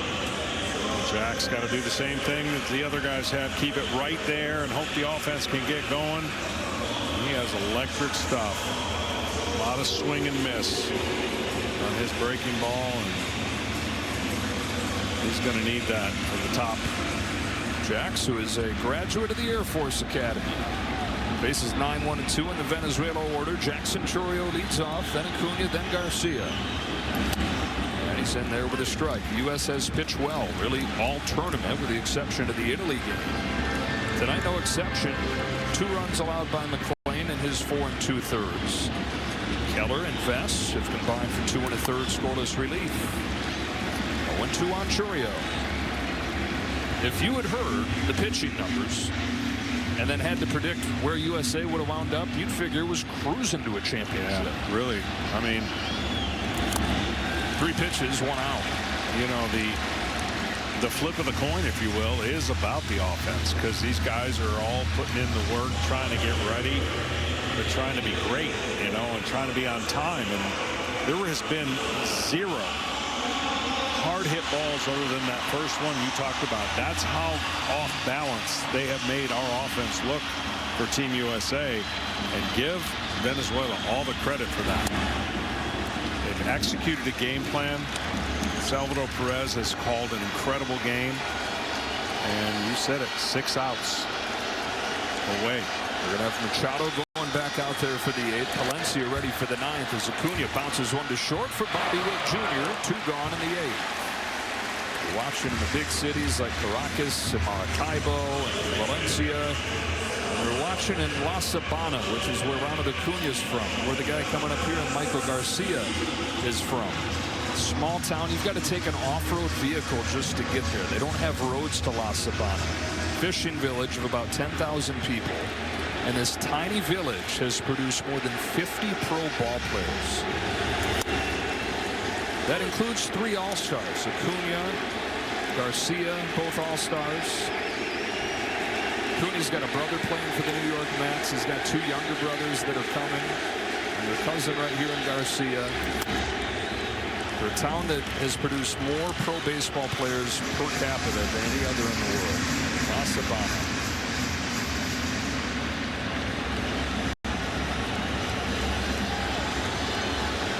1-1 to Garcia. It is flipped in the air, back of home. Smith will give it a look. He's got room. Griffin Jacks on 8 pitches retires the side. The pitching continues to do its part. Can the offense runs in the 3rd and in the 5th, and splendid pitching. Only 2 hits for the United States. 7 scoreless innings for Venezuela. Back to the semifinal win against Italy. 14 2/3 in a row without giving up a run. Andres Machado got the last out of the 7th. Faces Terang, Crow Armstrong, and Witt Jr. here in the 8th. Terang, who's got one of the 2 hits, takes a strike. 6 outs away is Team Venezuela from their first championship.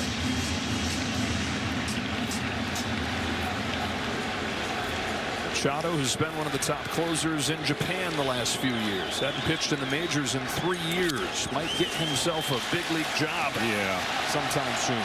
Well, what they've done is they've set the tone.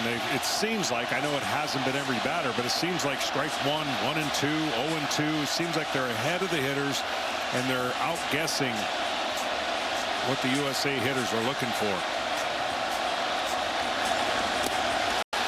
Squeezed it. Buenos noches. 3 pitches to get Terang. 1 gone in the 8th.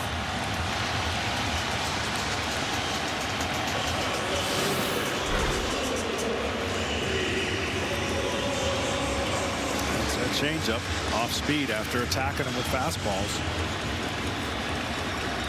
PCA looking to set the table. His second at bat tonight off of the bench for Buxton. Fights it off, foul, strike 1. Got Omar Lopez this close to achieving something they've never done. Second World Baseball Classic as the manager, baseball lifer. 30 years in the Astros organization. He's always wanted to be part of Team Venezuela.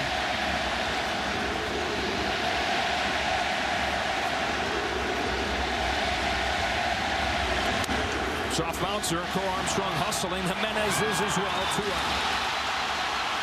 First time that Lopez thought that he was going to have a chance, it was 2017. And he's thinking he's going to be the first base coach. And then days before the tournament, he gets the call, sorry, we actually promised it to somebody else, but we still want you to come be with us. And so 2 WBCs ago, Omar Lopez was the batting practice pitcher. And he said it didn't go well for the team. And so he took notes on how he would do it differently if he got a chance to run the show. 2023, he did. Bobby Witt takes ball 1. Looks like they were going to knock out the Americans that first time around. Where Trey Turner's game-winning swing in the 8th inning broke their hearts. But another try. 4 outs away from a championship. All 2 on Witt.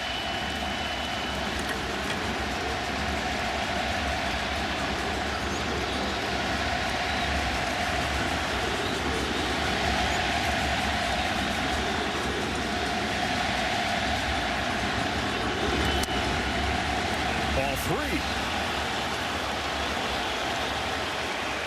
Here they go again, trying to do a 2 out. It's been the script lately. 2 outs, get somebody on.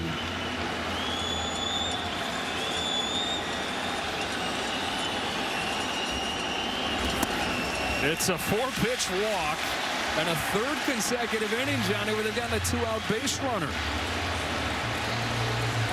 Well, this is a good trip to the mound right here, I think. I mean, if I'm guessing, what Johan's going to be telling him is obviously he got a dead fastball hitter, even though he hasn't been on his game. This has almost got to be a changeup first pitch. But if it's not, you're going to think you've got to throw a fastball away.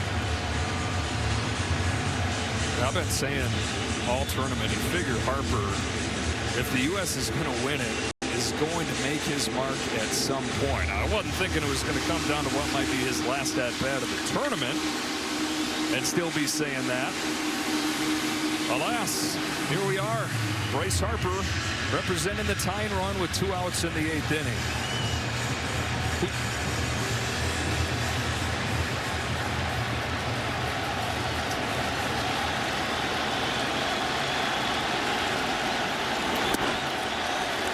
It was a changeup, and he took it low. Judge is next.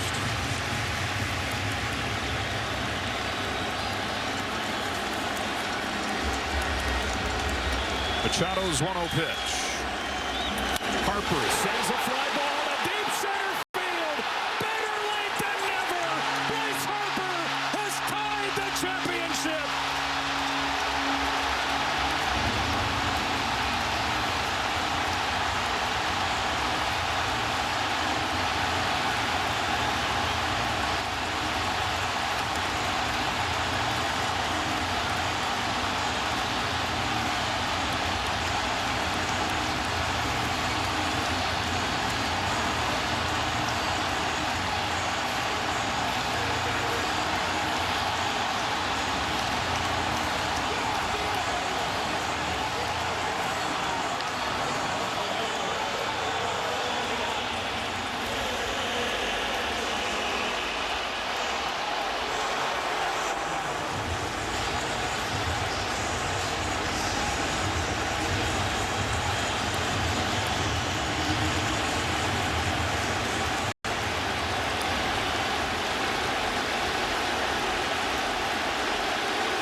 When he laid off that changeup, it was a great sign, obviously, and he got one ball that he could get out in front. He had been getting close, just missing fastballs. Well, he didn't miss that one in perfect timing.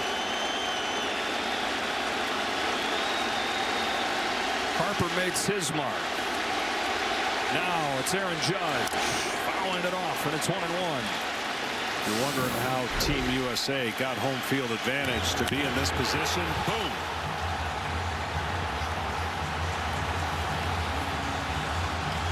The salute as Bryce Harper connects. Changes everything. It was a coin flip that they won. They're pretty glad they won the coin flip at this point. That's to be the home team for this championship game. 1 ball, 1 strike on Aaron Judge. Swings through it. 1 ball and 2 strikes.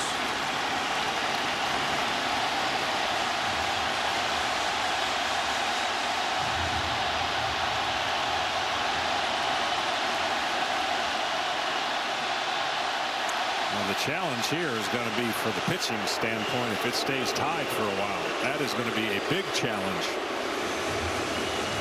that neither manager wants to be under.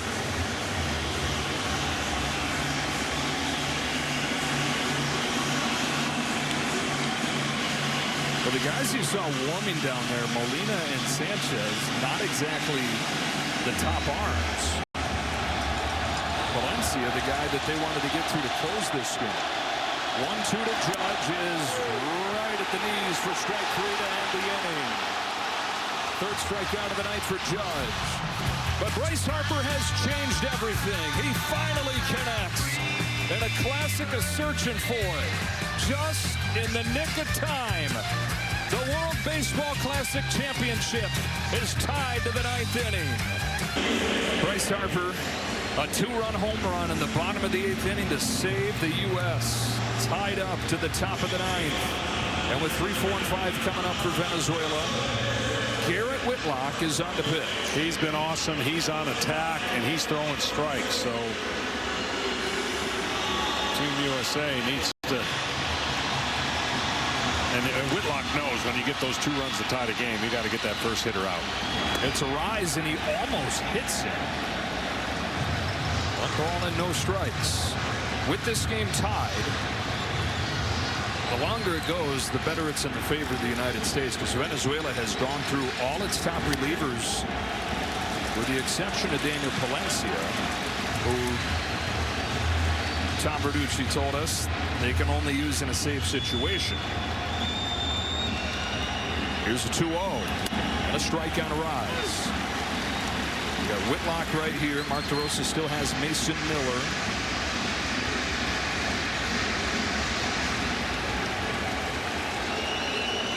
A rise. Takes ball 3. Luis Arraez, the 3-time batting champ. He's 0 for 3 in tonight's game. Suarez and Jimenez to follow. That's a leadoff walk for Luis Arraez. That one's tough right there.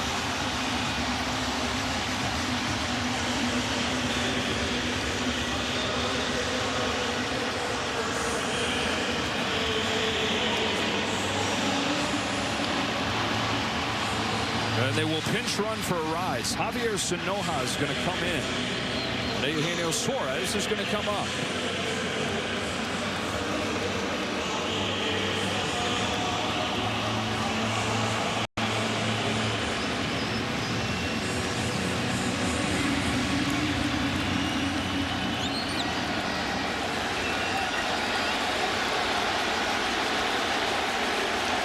Suarez 0 for 3 in the championship. Ball 1. And Will Smith with a well-timed visit here. Whitlock's not looked like himself.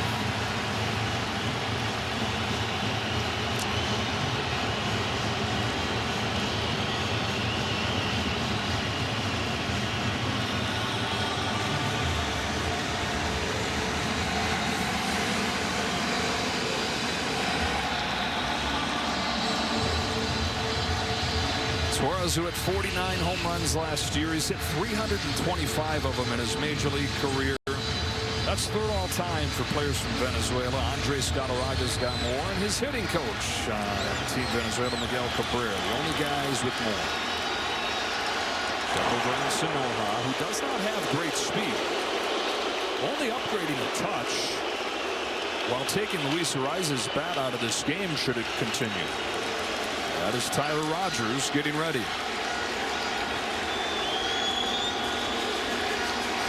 Whitlock's 1-0. Big rip and a miss. 1 ball, 1 strike. Those 49 home runs, where in the zone are you worried about when you're facing him? Anything flat in the middle. Any breaking ball in the middle flat, that's the ones he launches. Sinoja runs. Throw from Will Smith.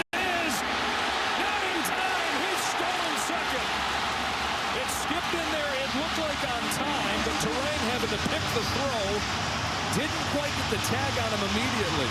They're going to challenge, though. I mean, you almost have to challenge here in the ninth.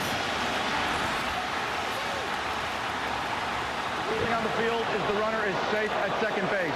The previous play is under review. Worth the challenge.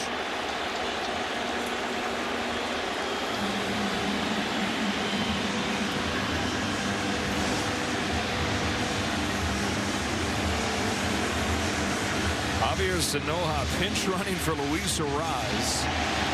Trying to do his best Dave Roberts impression. And everybody knows he's in there for one thing, and that is to improve the base running situation.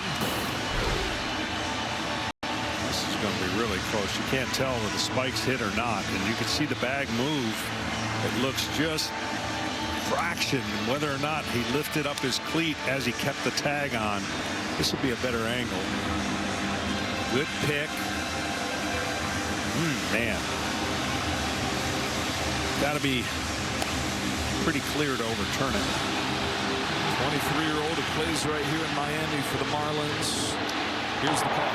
After review, the ruling on the field stands. The runner is safe. The U.S. has one challenge remaining. I think whatever the call on the field was there was probably going to stand. Yeah. It's not enough to overturn it. And the go-ahead run is in scoring position with nobody out.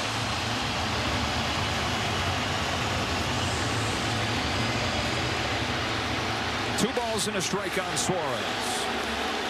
Whitlock now looking for a strikeout against a guy that is prone to him. He's got strike two. You almost feel like Omar was going to play it aggressive because he doesn't want this game to go extra innings, obviously, because of his lack of depth that he has left in the pen. That's a pop-up. Reach the seats. Just to give a little more on Sanoja and what he brings you out there. He's not a burner. Last year, almost a full season with the Marlins. He had 6 stolen bases. He got caught 5 times. 2-2. Here it comes. Almost hit him.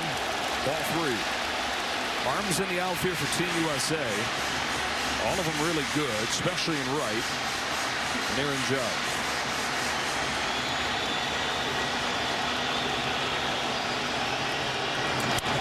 Into left center field, headed for the gap, and Venezuela has retaken the lead.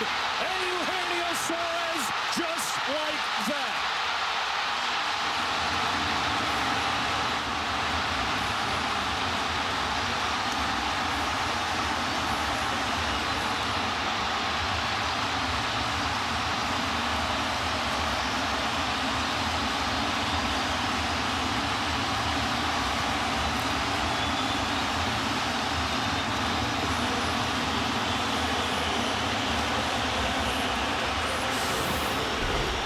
Well, you ask what pitch is he like?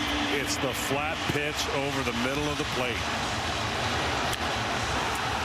And he didn't miss it. Jimenez will bunt. Harper crashing in from first. Strike 1. Andres Jimenez, one of the best bunters in the American League last year for the Toronto Blue Jays. Tovar's on deck. Nobody out still. Swings away. Strike 2.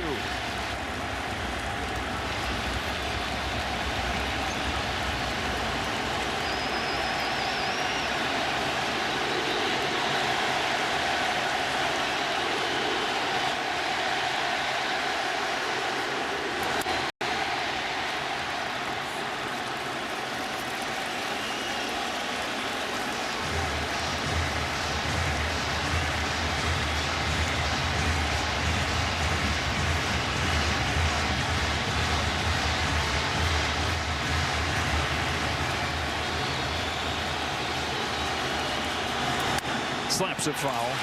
We saw this throughout last October. Really hard to strike out. Pesky hitter Andres Jimenez. And an explosion in that dugout and in this stadium and in that country. Another 2-strike pitch and another foul ball. They let out school early today. They let out work early so everybody could get home to watch this game. Means everything.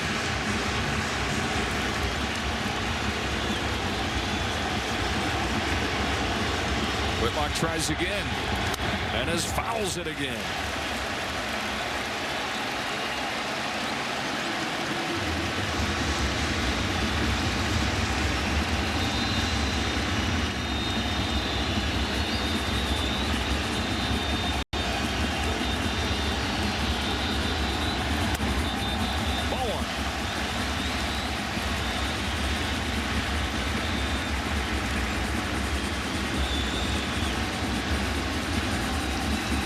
Bucks will have Schwarber, Bregman, Anthony due up in the bottom of the ninth. Eighth pitch of the at-bat is popped up to left field for Roman Anthony.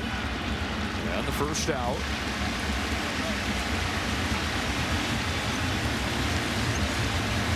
Valencia has started to warm.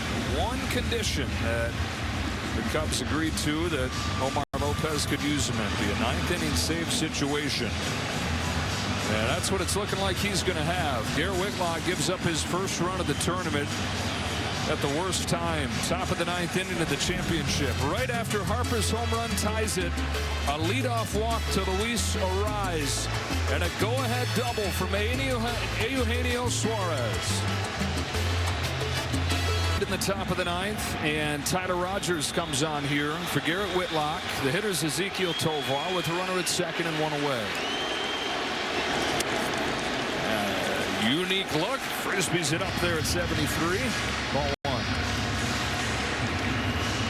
The big double play that even put the Team USA in this position against Soto. Came in, a lot of people I think were like, wait a minute, what? The soft tossing righty for the lefty Soto, but one of the big at-bats of the game. Turn two. Tovar's got 2 hits here in the championship. Pops it up. There's only 1 out. Suarez was moving. I don't know if he thought there's 2 outs or he was running with a pitch, but he's able to get back because of his hit so high. I think he was trying to steal an unexpected bag right there.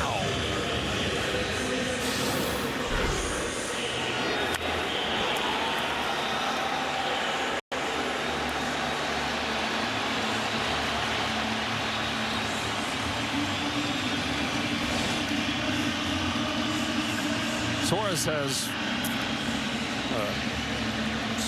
8 stolen bases the last 5 years. They're going to check if he play is under review. Slid into second, or third, right? And did he touch it on his way? Yes, he did. Okay, looked like he didn't. If he doesn't touch it there, he's out.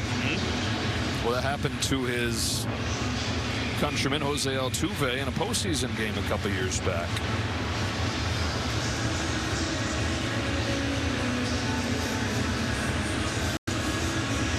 So let's just be sure of it. Tovar's the second out of the inning. Wilyer Abreu's going to come to bat. Looks like he catches the side of it when he goes, just slips off the bag there. It's a better look right here.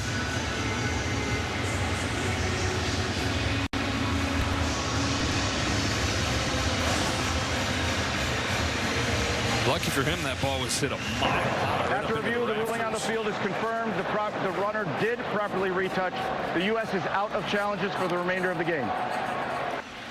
And he was able to get back in there safely and give Wilyer Abreu one more chance here.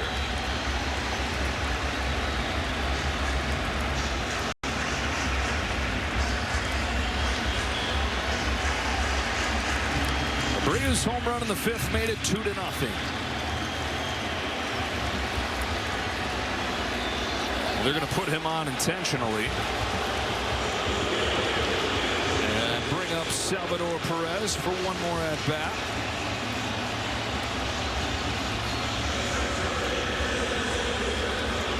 Not for this reason, but it is kind of a beautiful thing that Salvador does get one more AB up there. Captain for this Venezuela club,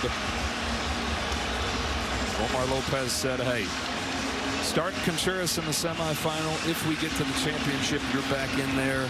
And let's both finish our time with Team Venezuela for the championship. The 9-time All-Star for the Kansas City Royals. Tries to lay off. Went around. Nope, he checked. Strike for ball one.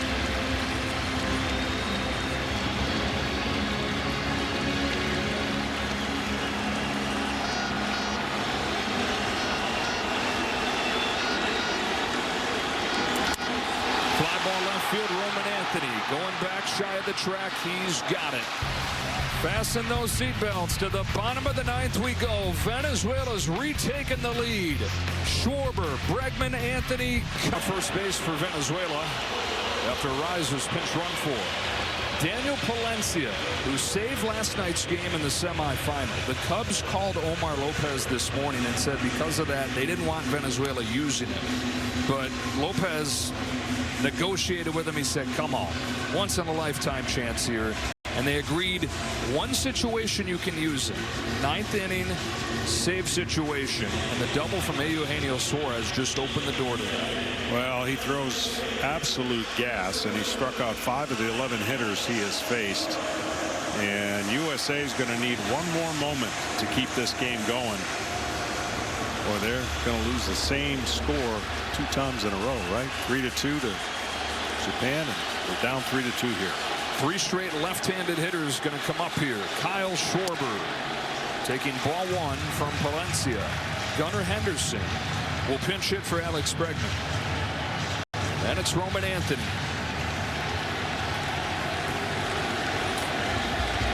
Palencia's 1-0. Schwarber grounds it along first and foul. One Philly saved the United States in the 8th. Now they're leading off the 9th, trying to do the same.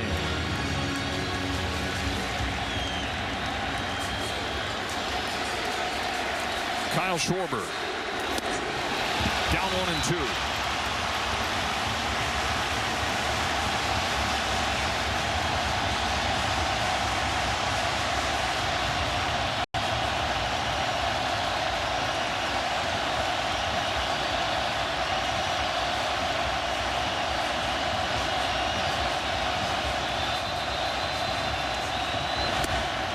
Team USA have not gotten a leadoff hitter on in a long time. Like days. Only got 3 hits in this game total. On a 2-2 pitch, Schwarber swings and misses, 1 out in the 9th.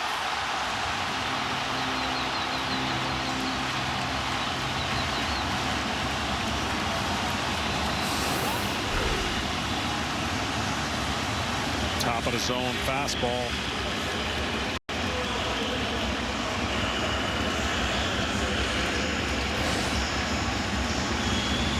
Gunnar Henderson of the Baltimore Orioles tied the semifinal with a home run.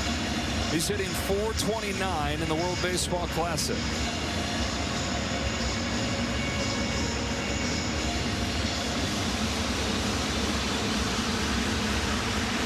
And the answer to your question, the last time they had the leadoff man reach base, it was his home run leading off the 4th in the semi-Sunday.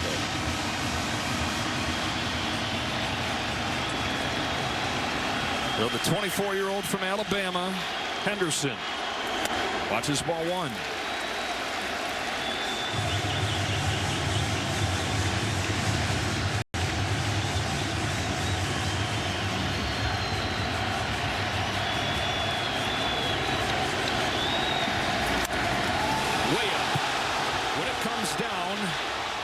Venezuela is going to be an out away from a championship.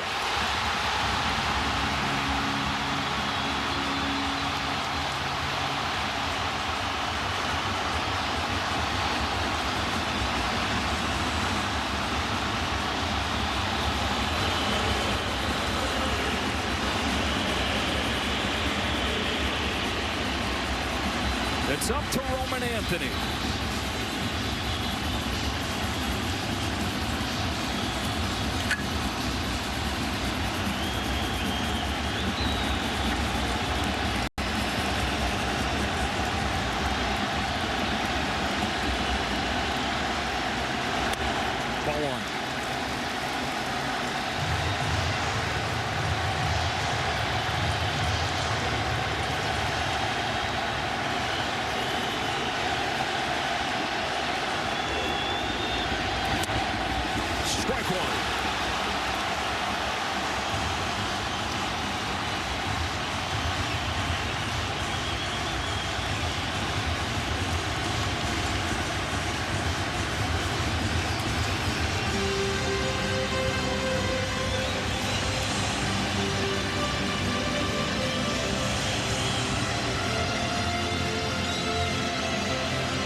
he was nervous. Not at all. And he looks it. He's been managing like it.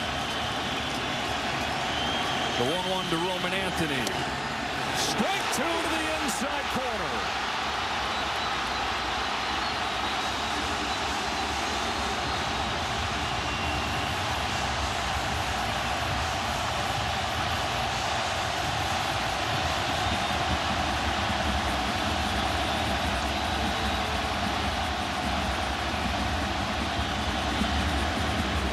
Salvador Perez, another mound visit here.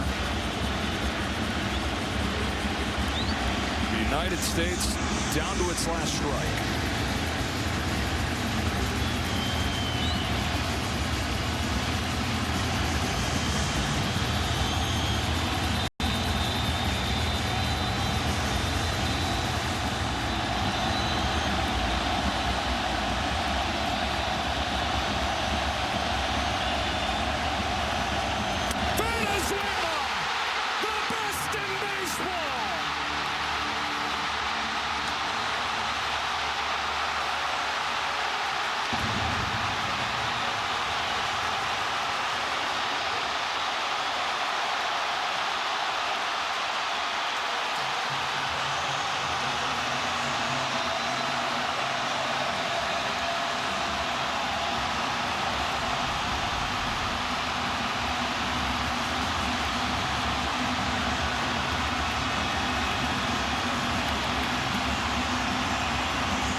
Team that was carrying a country,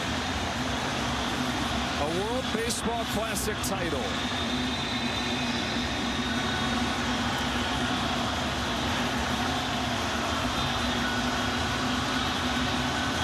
They played with so much emotion, and you can see it pouring out right now.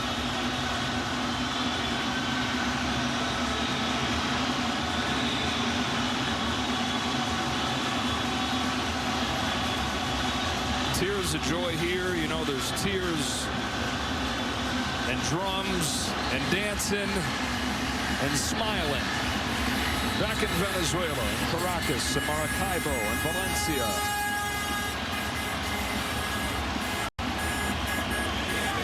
Omar Lopez said his whole goal in this thing was to bring joy to the people back home, to make his country happy. And he could have accomplished that just by representing themselves well.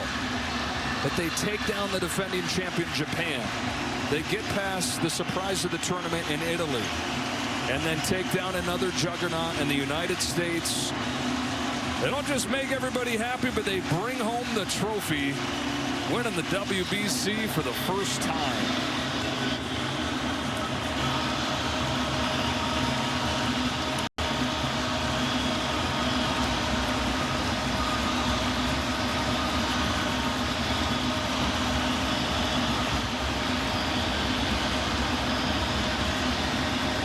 Lopez played in the minors for a few years. He wasn't very good. Played about 100 games. Hit $150. He said, "My gift is to coach. My gift is to manage."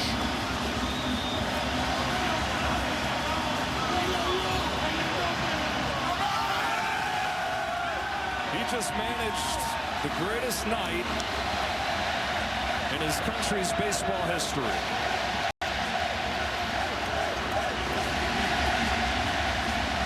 And for the United States again, one swing short.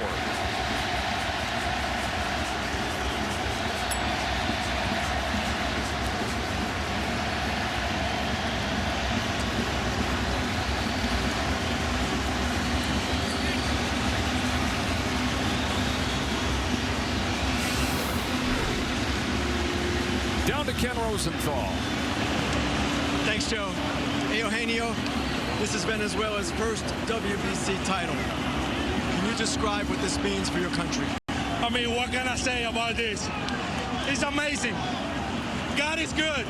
All the glory is for Lord Jesus. He was with us the whole time.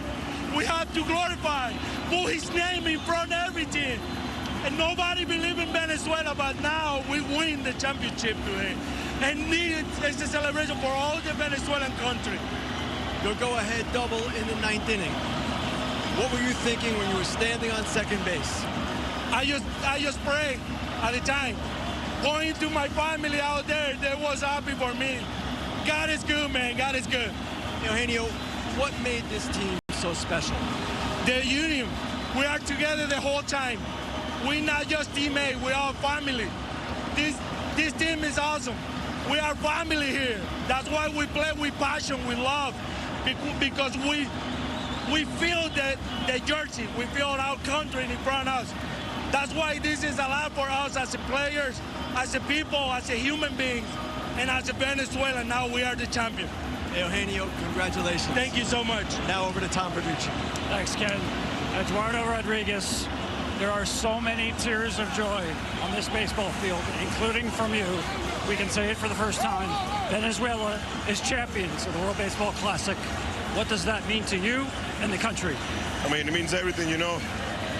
Everything that we went through to get here, to get to this moment, and we win it all. You know, this is just for our country, you know, to every one of them that was just, pushing us, helping us to get over here. We win the WBC, so we're champions, so we got to enjoy this now, you know. Eduardo, I don't know if you faced a more powerful lineup, but you went 4 1/3 shutout innings and looked very calm on the outside. What was going on inside? I mean, I just was like, you know, my last game, I was out there and tried to overthrow every pitch that I have. I got Johan behind me, and he told me I go out there, enjoy it, be calm all the time, and that's what I do. You know, I just was calm, throw all my pitches right where I want. I just follow Salvi. I don't even shake in the whole game. You know, I was just follow him through the all pitches that I was throwing, and that's what we do. We just follow the plan and execute it, you know, and we win it all. So we can do better than that. Congratulations. It was a heck of a performance. Thank you. Back to you. And you can just feel how much this means to them, and it is so much deeper than baseball. A country that has had so much turmoil for so long, that this team is given something to smile about, something to rally around for a few days that they'll never forget. Venezuela, champions of the World Baseball Classic. Baseball Classic and jubilation. Venezuela at the top of the mountain for the first time in their history in this tournament. And it took everyone to get it done. A 3-2 thriller over the United States. Daniel Palencia strikes out Roman Anthony to end it, and the celebration is on. It is a party here in Miami right now. Welcome to the post-game show. Derek Jeter, David Ortiz, Alex Rodriguez, and I'm Kevin Burkhardt. Amazing game. Bryce Harper hits a 2-run home run. America has life. And then coming right back is Venezuela. Eugenio Suarez puts him in front. The hit that will be remembered forever in Venezuelan baseball history. You can't say enough about both teams, the game. It had a little bit of everything. Obviously, America's known for fireworks. They couldn't get it quite going today. Harper home run, and then Venezuela answers the punch back with a counter punch. I got to tell you, Venezuela well deserved to win this whole thing. They play well better than the U.S. through the whole time. They hit better, they pitch better. I mean, what else? They execute it when they have to, and they taking home this crowd. Yeah, I think, you know, people are going to say what happened to the U.S. offense, but at some point you got to tip your cap to the Venezuelan pitching staff. all the way from Rodriguez at the start, and the bullpen did what they've been doing this entire series, or this entire tournament. So tip your cap to Venezuela. They deserve to be the champs. And you talk about this Venezuelan team. They came in as the fourth best odds to win it, right? So we knew they were a good team. They had never even been to a final before, and they get it done here today as we will go through and hand out the medals and present the championship trophies. So first, it's Team USA getting these silver medals, which of course are bittersweet for them right now. You knew this was a win or else situation, and this one's got to sting a little bit. And obviously they had a great run, and when Harper hit the home run, Al, it looked like, oh my goodness, the energy, the bat flip, everything, but just wasn't enough on this day. It wasn't, and you know, it's unfortunate because Miller could not pitch, and obviously in different rules he will be able, the rule of thumb is the home team tied game, Miller would pitch, but of course nobody's fault. This is March and you have restrictions. That's the unfortunate part, but again, you can't say enough about Venezuela. Most teams would take a hit like that and lay down. They did exact opposite, came right back and got to work. It's tough love, man.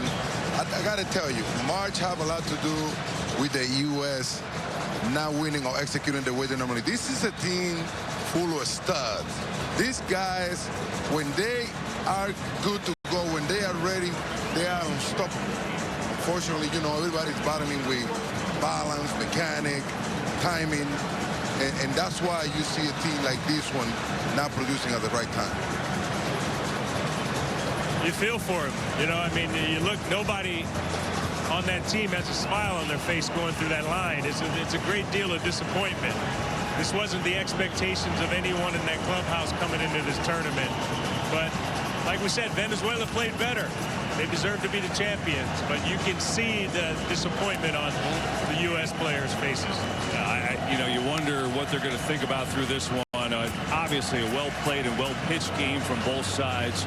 You know, they were being one hit for a while and then two hit until Harper hit the two-run home run after the two-out walk to Bobby Witt, and then Harper unloaded and got them some new life. But the entire tournament, you know, the offense really never came around to what we thought this team could be. And I think, you know, Derek, part of that is, and this is not to make any excuses, they're obviously all great players, but it still is March, and a lot of guys aren't totally locked in on offense when March for the season even starts. Yeah, it takes time, but look, it takes time for every one of these teams. You're right. So, you know, you can't really use that as an excuse for, you know, the U.S. not swinging the bats well. A lot of times offense is contagious.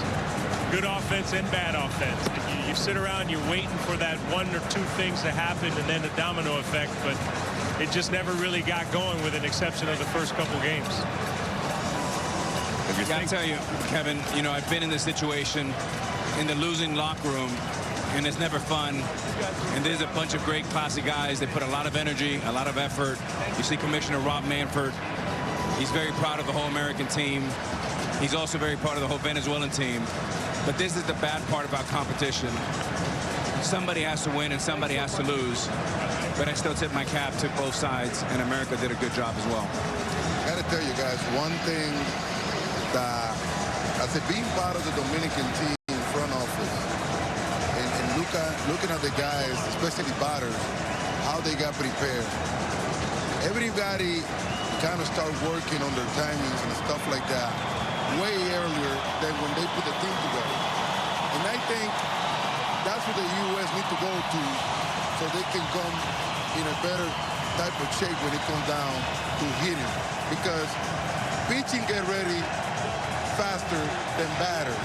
And we saw during this tournament pitching abusing batters more likely. But if you look at the teams that hit better than others, they got prepared earlier than others. And that's why you see a team like Japan executing offensively better than everybody else throughout the year. It's because they get prepared earlier than everybody else. No doubt. And the pitching for Venezuela was terrific.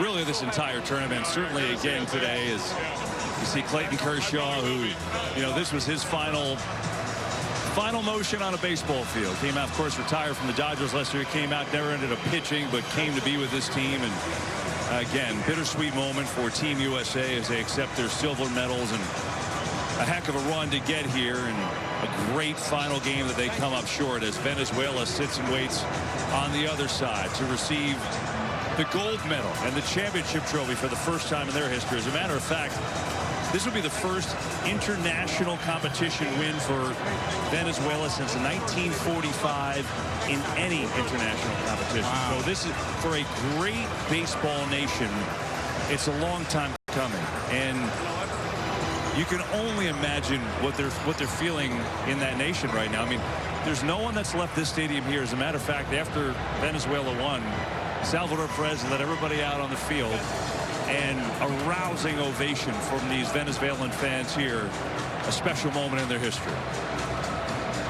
I didn't know it's been that long since they won on the international stage, but I guarantee you all those players in that clubhouse knew it. Oh yeah, Venezuela. You can see the jubilation on their faces as they celebrate. And you know, that's how much it means.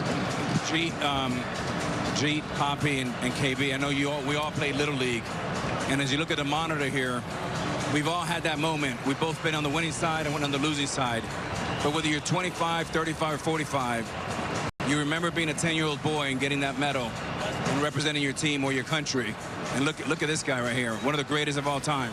Miguel Cabrera, one of the greatest hitters ever, tears rolling down his eyes. I tell you guys, I keep on telling you guys need to know this. This game brings so many people together worldwide. And a country like Venezuela that have been through so much, this is huge for Venezuela. That's why you see those guys tearing out. They know what this means to their country, to their people, especially with everything that they have been through, man. This gonna have a very positive impact in that country in a type of way that it's going to last forever. Yeah, again, Venezuela was the fourth best odds to win this thing, and they've had good runs before, just haven't gotten to the final. And you remember, kind of little revenge over Team USA in 2023 in that quarterfinal when they had the lead and Trey Turner hit a grand slam late and they had the heartbreak. Well, here it looked like it was going to happen again with the Harper home run to tie things up that electrified this crowd. But Venezuela, they've been so gutty and resilient in this tournament. They came back to knock off Japan. They were down in that game to Japan 5-2. They win that game. They were down in the semifinal to Italy 2-0. They come back and win that game. They weren't down in this game, but they took an absolute punch to the face, and they still had enough resilience to come back and find a way to score a run and win it. You're right, KB, and like any good boxer, right, you're able to punch and counter punch and take blows, and Venezuela did that. They did that with the long ball. They did that with great defense, great leadership, and Perez. And the last two nights have been unbelievable pitching. As they continue with the silver medals to Team USA, and once they do that, then Venezuela is ready for the trophy and to take their gold medals. And this crowd is getting revved up. Listen to this. I'll tell you what, not one Venezuelan fan has left this building. They know how to celebrate. I keep on telling you, they know how to celebrate. And KB, Poppy and I were saying before the game, and it's hard for some of the listeners that are not from South America to really understand it from a foreign country. This game means more than a World Series because it brings the whole country together. You see the tears, you see the emotions. You see the great Omar Lopez, the manager of Venezuela, who did an unbelievable job with the captain right there in Salvi Perez. There's a reason why Perez played tonight. It's such a good point. Think about Omar Lopez right there with the goggles on. Salvador Perez block. There's Omar. He's been with the Houston Astros organization for 25 years. Been a manager for this team the last couple of World Baseball Classics. And now he is immortal in Venezuela forever.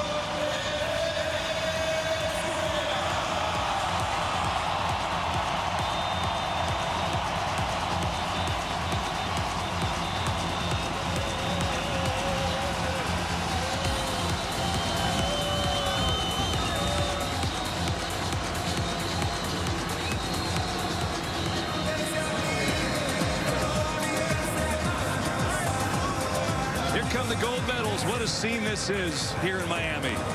Venezuela, World Baseball Classic champions. Look at the jubilation. great is it to see Commissioner Manfred excited and giving these guys a hug? This means the world to these players, getting a hug by the commissioner.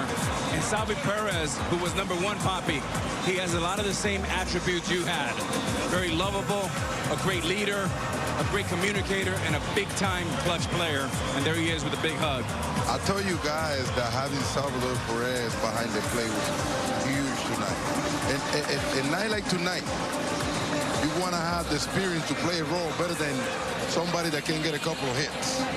And Salvador Perez behind the plate, he is absolutely solid. That's why he has been in this game for so long. And he needs to lead this ball club based on his experience, leading and giving some guidance to the pitching staff. That's why those guys was hitting the spot. And like I told you guys, he's one of the best framing pitchers behind the plate.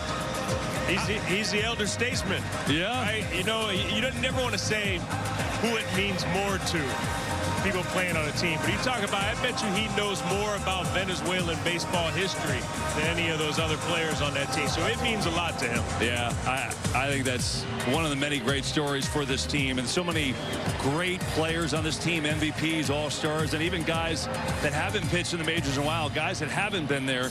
But I think about a guy that has, Eduardo Rodriguez, who started this game. Bobby, you said you talked to him and you said you thought that his velocity was back. He looked like the guy that used to be your teammate back in the day, and you know what? He set the tone, man. 4 1/3 innings. He was absolutely terrific for Venezuela tonight. This is a guy that when his location is on and his velocity, he knows how to keep batters off of balance very well. Like I say, his last outing against the Dominican Republic, we had that conversation, and I was like, bro, you got your velocity back. It's like, I'm feeling good. My arm is good.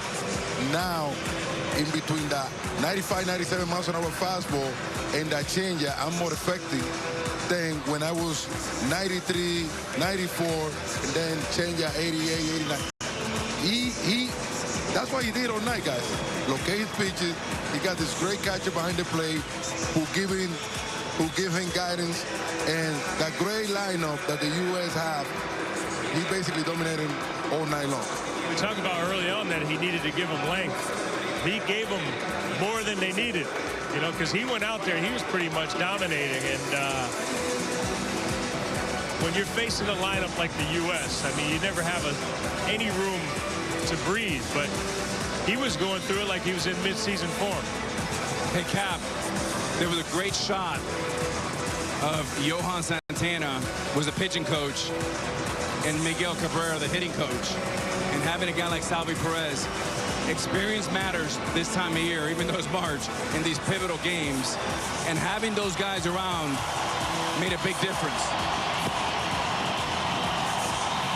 Gold medals, are we finished handing these out, getting closer to a trophy, which is going to be an absolute party. I think we still got a few more to go, and we do, as you see, as these Venezuelan players bask in their glory in this first-time World Baseball Classic victory. They take it home 3-2, and they are going to enjoy every moment of this, and really they're going to be legendary forever in Venezuela. With all the great culture and baseball history of that country.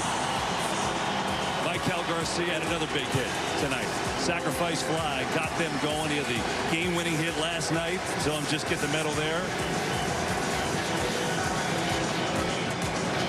Very well deserved in Venezuela. Very well deserved. Those guys, they played their heart out. They left everything on that field. Executed defensively, offensively. Their pitching was outstanding. Their bullpen was at another level. I mean, these guys, they were unstoppable. That home run to Harper obviously was a big hit. That was the only run their bullpen allowed in 3 winner-go-home games. That's it. Wow. Bullpen was absolutely sensational, Poppy. You're right. I mean, it was... It seems like it was the only mistake. That pitch stayed in the middle of the plate. Other than that, they were locating the pitches everywhere, ups and down, east to west. I mean, they were outstanding. With velocity, power pitching. They allowed 9 hits in 20 innings with 22 strikeouts. In this type of format where you're going to have pitch counts throughout the entire tournament, you need a great bullpen. I mean, you're going to have to rely on the bullpen because no matter how good your starters are, they can only go so far anyways. There he is, Eduardo Perez. Eduardo Rodriguez, my boy, getting his medal. These fans are loving this. They're reacting to the scene on the big video board here in Miami as Acuna and all these Venezuelan superstars getting their gold medals for the first time. I tell you, look around. Still a ton of people here long after this. They ain't going anywhere. No.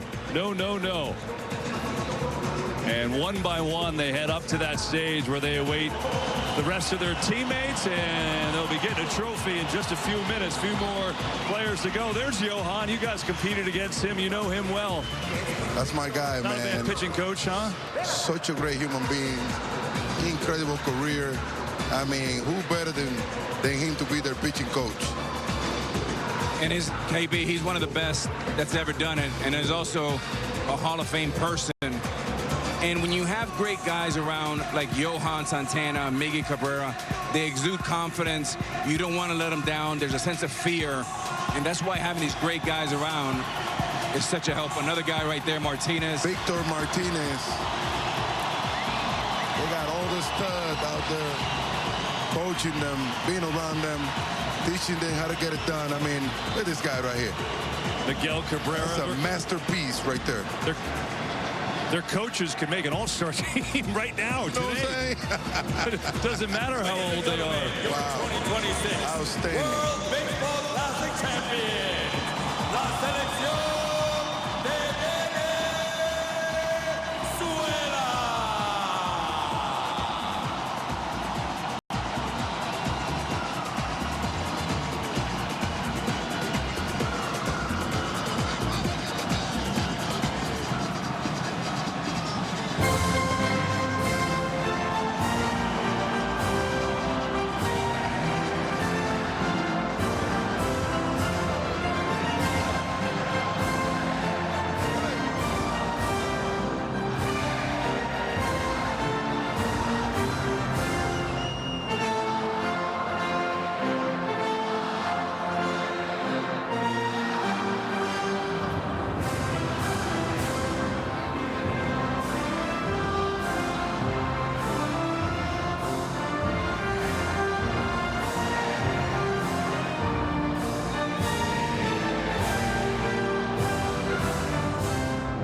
Ladies and gentlemen, baseball fans, at first, I think we really need to offer congratulations and a thank you to Team USA and Team Venezuela for giving us an instant classic in the World Baseball Classic final. But the baseball rules say there's only one winner. And you can say it for the first time you can shout it for the first time. The WBC champion is Venezuela.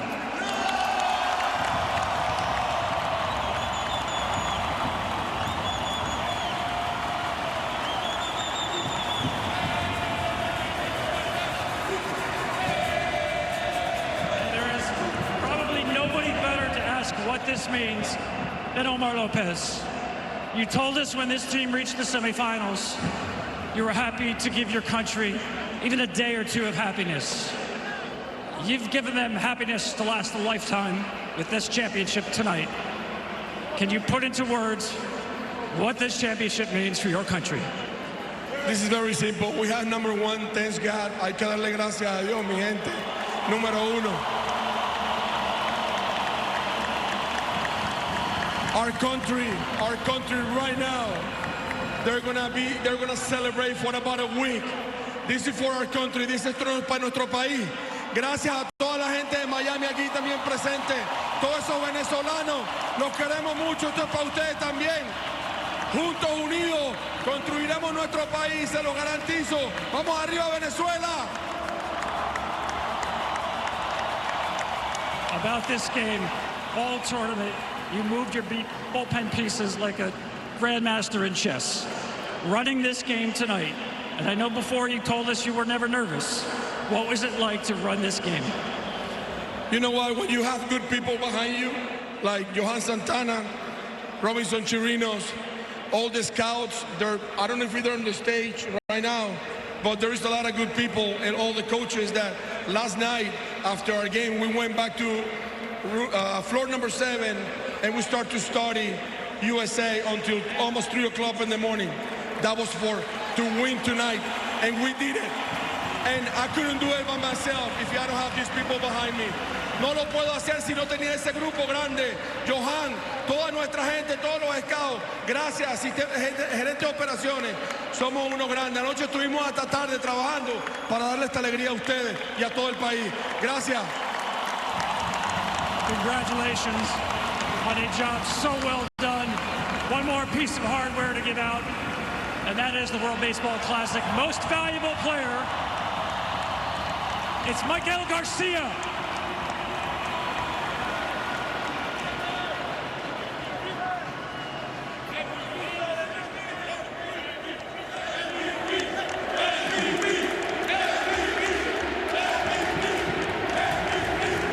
Michael, I know you have talked about not just playing for this group of guys, but playing for 30 million people in your country. What does this championship mean for you? ¿Qué significa este campeonato para jugando por 30 millones de personas? Mira, la verdad que agradecido con Dios por esta oportunidad de hacer historia con este gran grupo y ser parte de este coaching staff que jugaron bastante béisbol, y nosotros salíamos a jugar todos los días por los 30 millones de venezolanos y todos los venezolanos que están fuera de Venezuela. I'm proud of it, proud of this group, and proud of this group of players, coaching staff, and staff itself. And I'm proud of what we did, and I'm proud to be representing 30 million Venezuelans back in my country. Michael, Omar likes to say that you are never nervous. He calls you cold-blooded. In the 9th inning, 1-run lead, what was going through your heart? El noveno inning que te pasaba por la cabeza. Me han dicho que pues, tienes la sangre fría. MVP! MVP! MVP!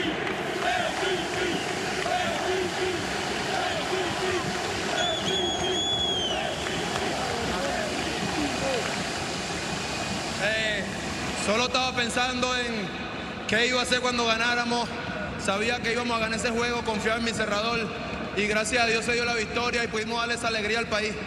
I only was thinking what was going to happen after we win the game. I had full confidence in a closer, and I knew that we were going to win this game. Congratulations, team. One more thing, uno más.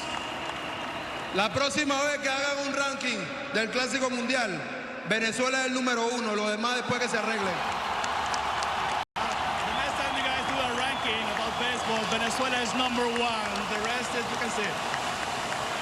Congratulations, Team Venezuela, World Baseball Classic champions.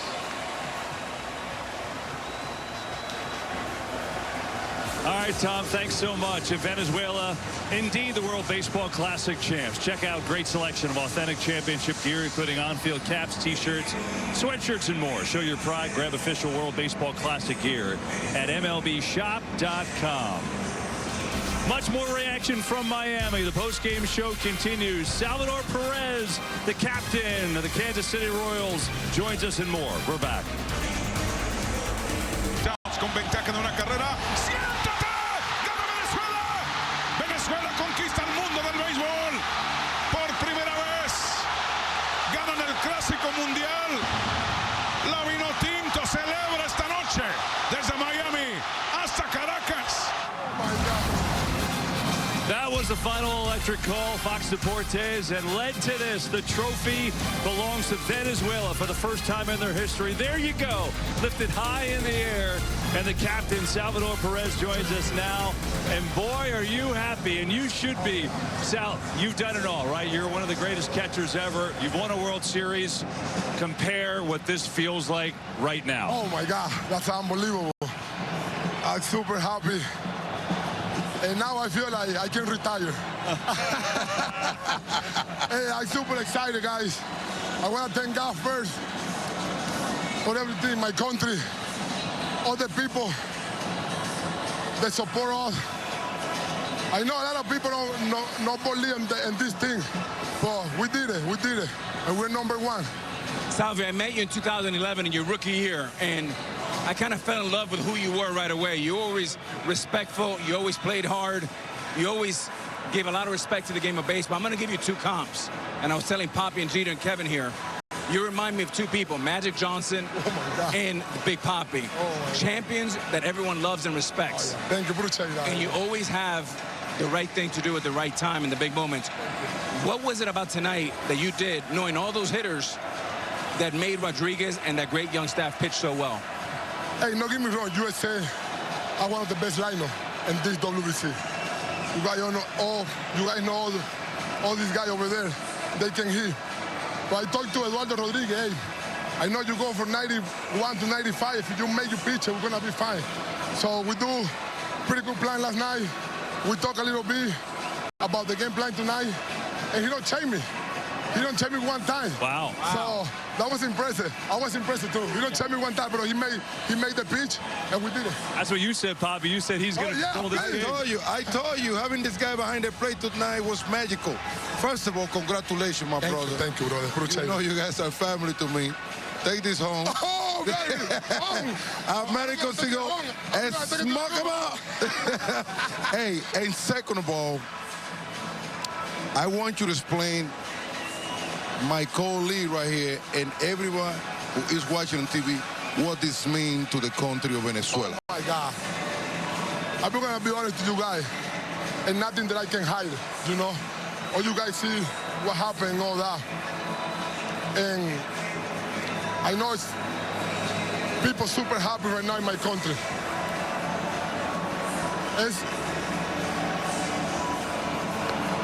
Sorry, guys, sorry. Take your time. Apologize. Sorry, Capitan, my bad. No. Take your time, buddy. Well, we all know, brother. Where I'm coming from, especially Valencia, La Bocaina, all my family there, it's hard to get a visa and come and see me play in big league.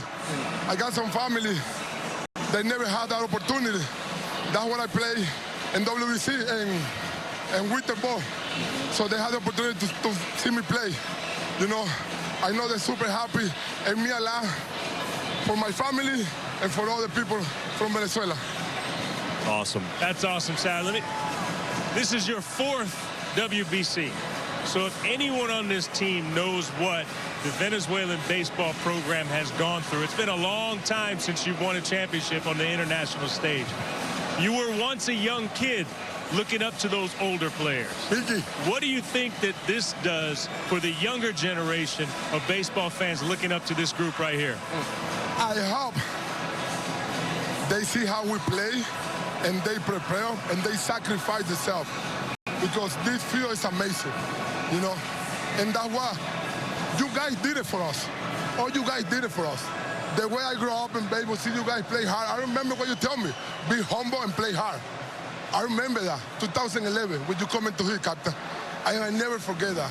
So you guys did it for us. So I hope the young guys look at it and see it and try to be the same. I gotta give you one more thing right here. Only the international assassin get this. Motto.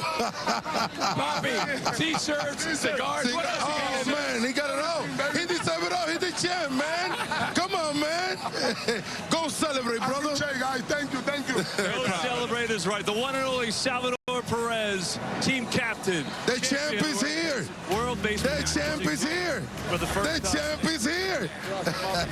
He's the best. No one like him. So congrats, baby. Good to see you. Venezuela on top for the first time, and they are enjoying every moment. Postgame rolls on.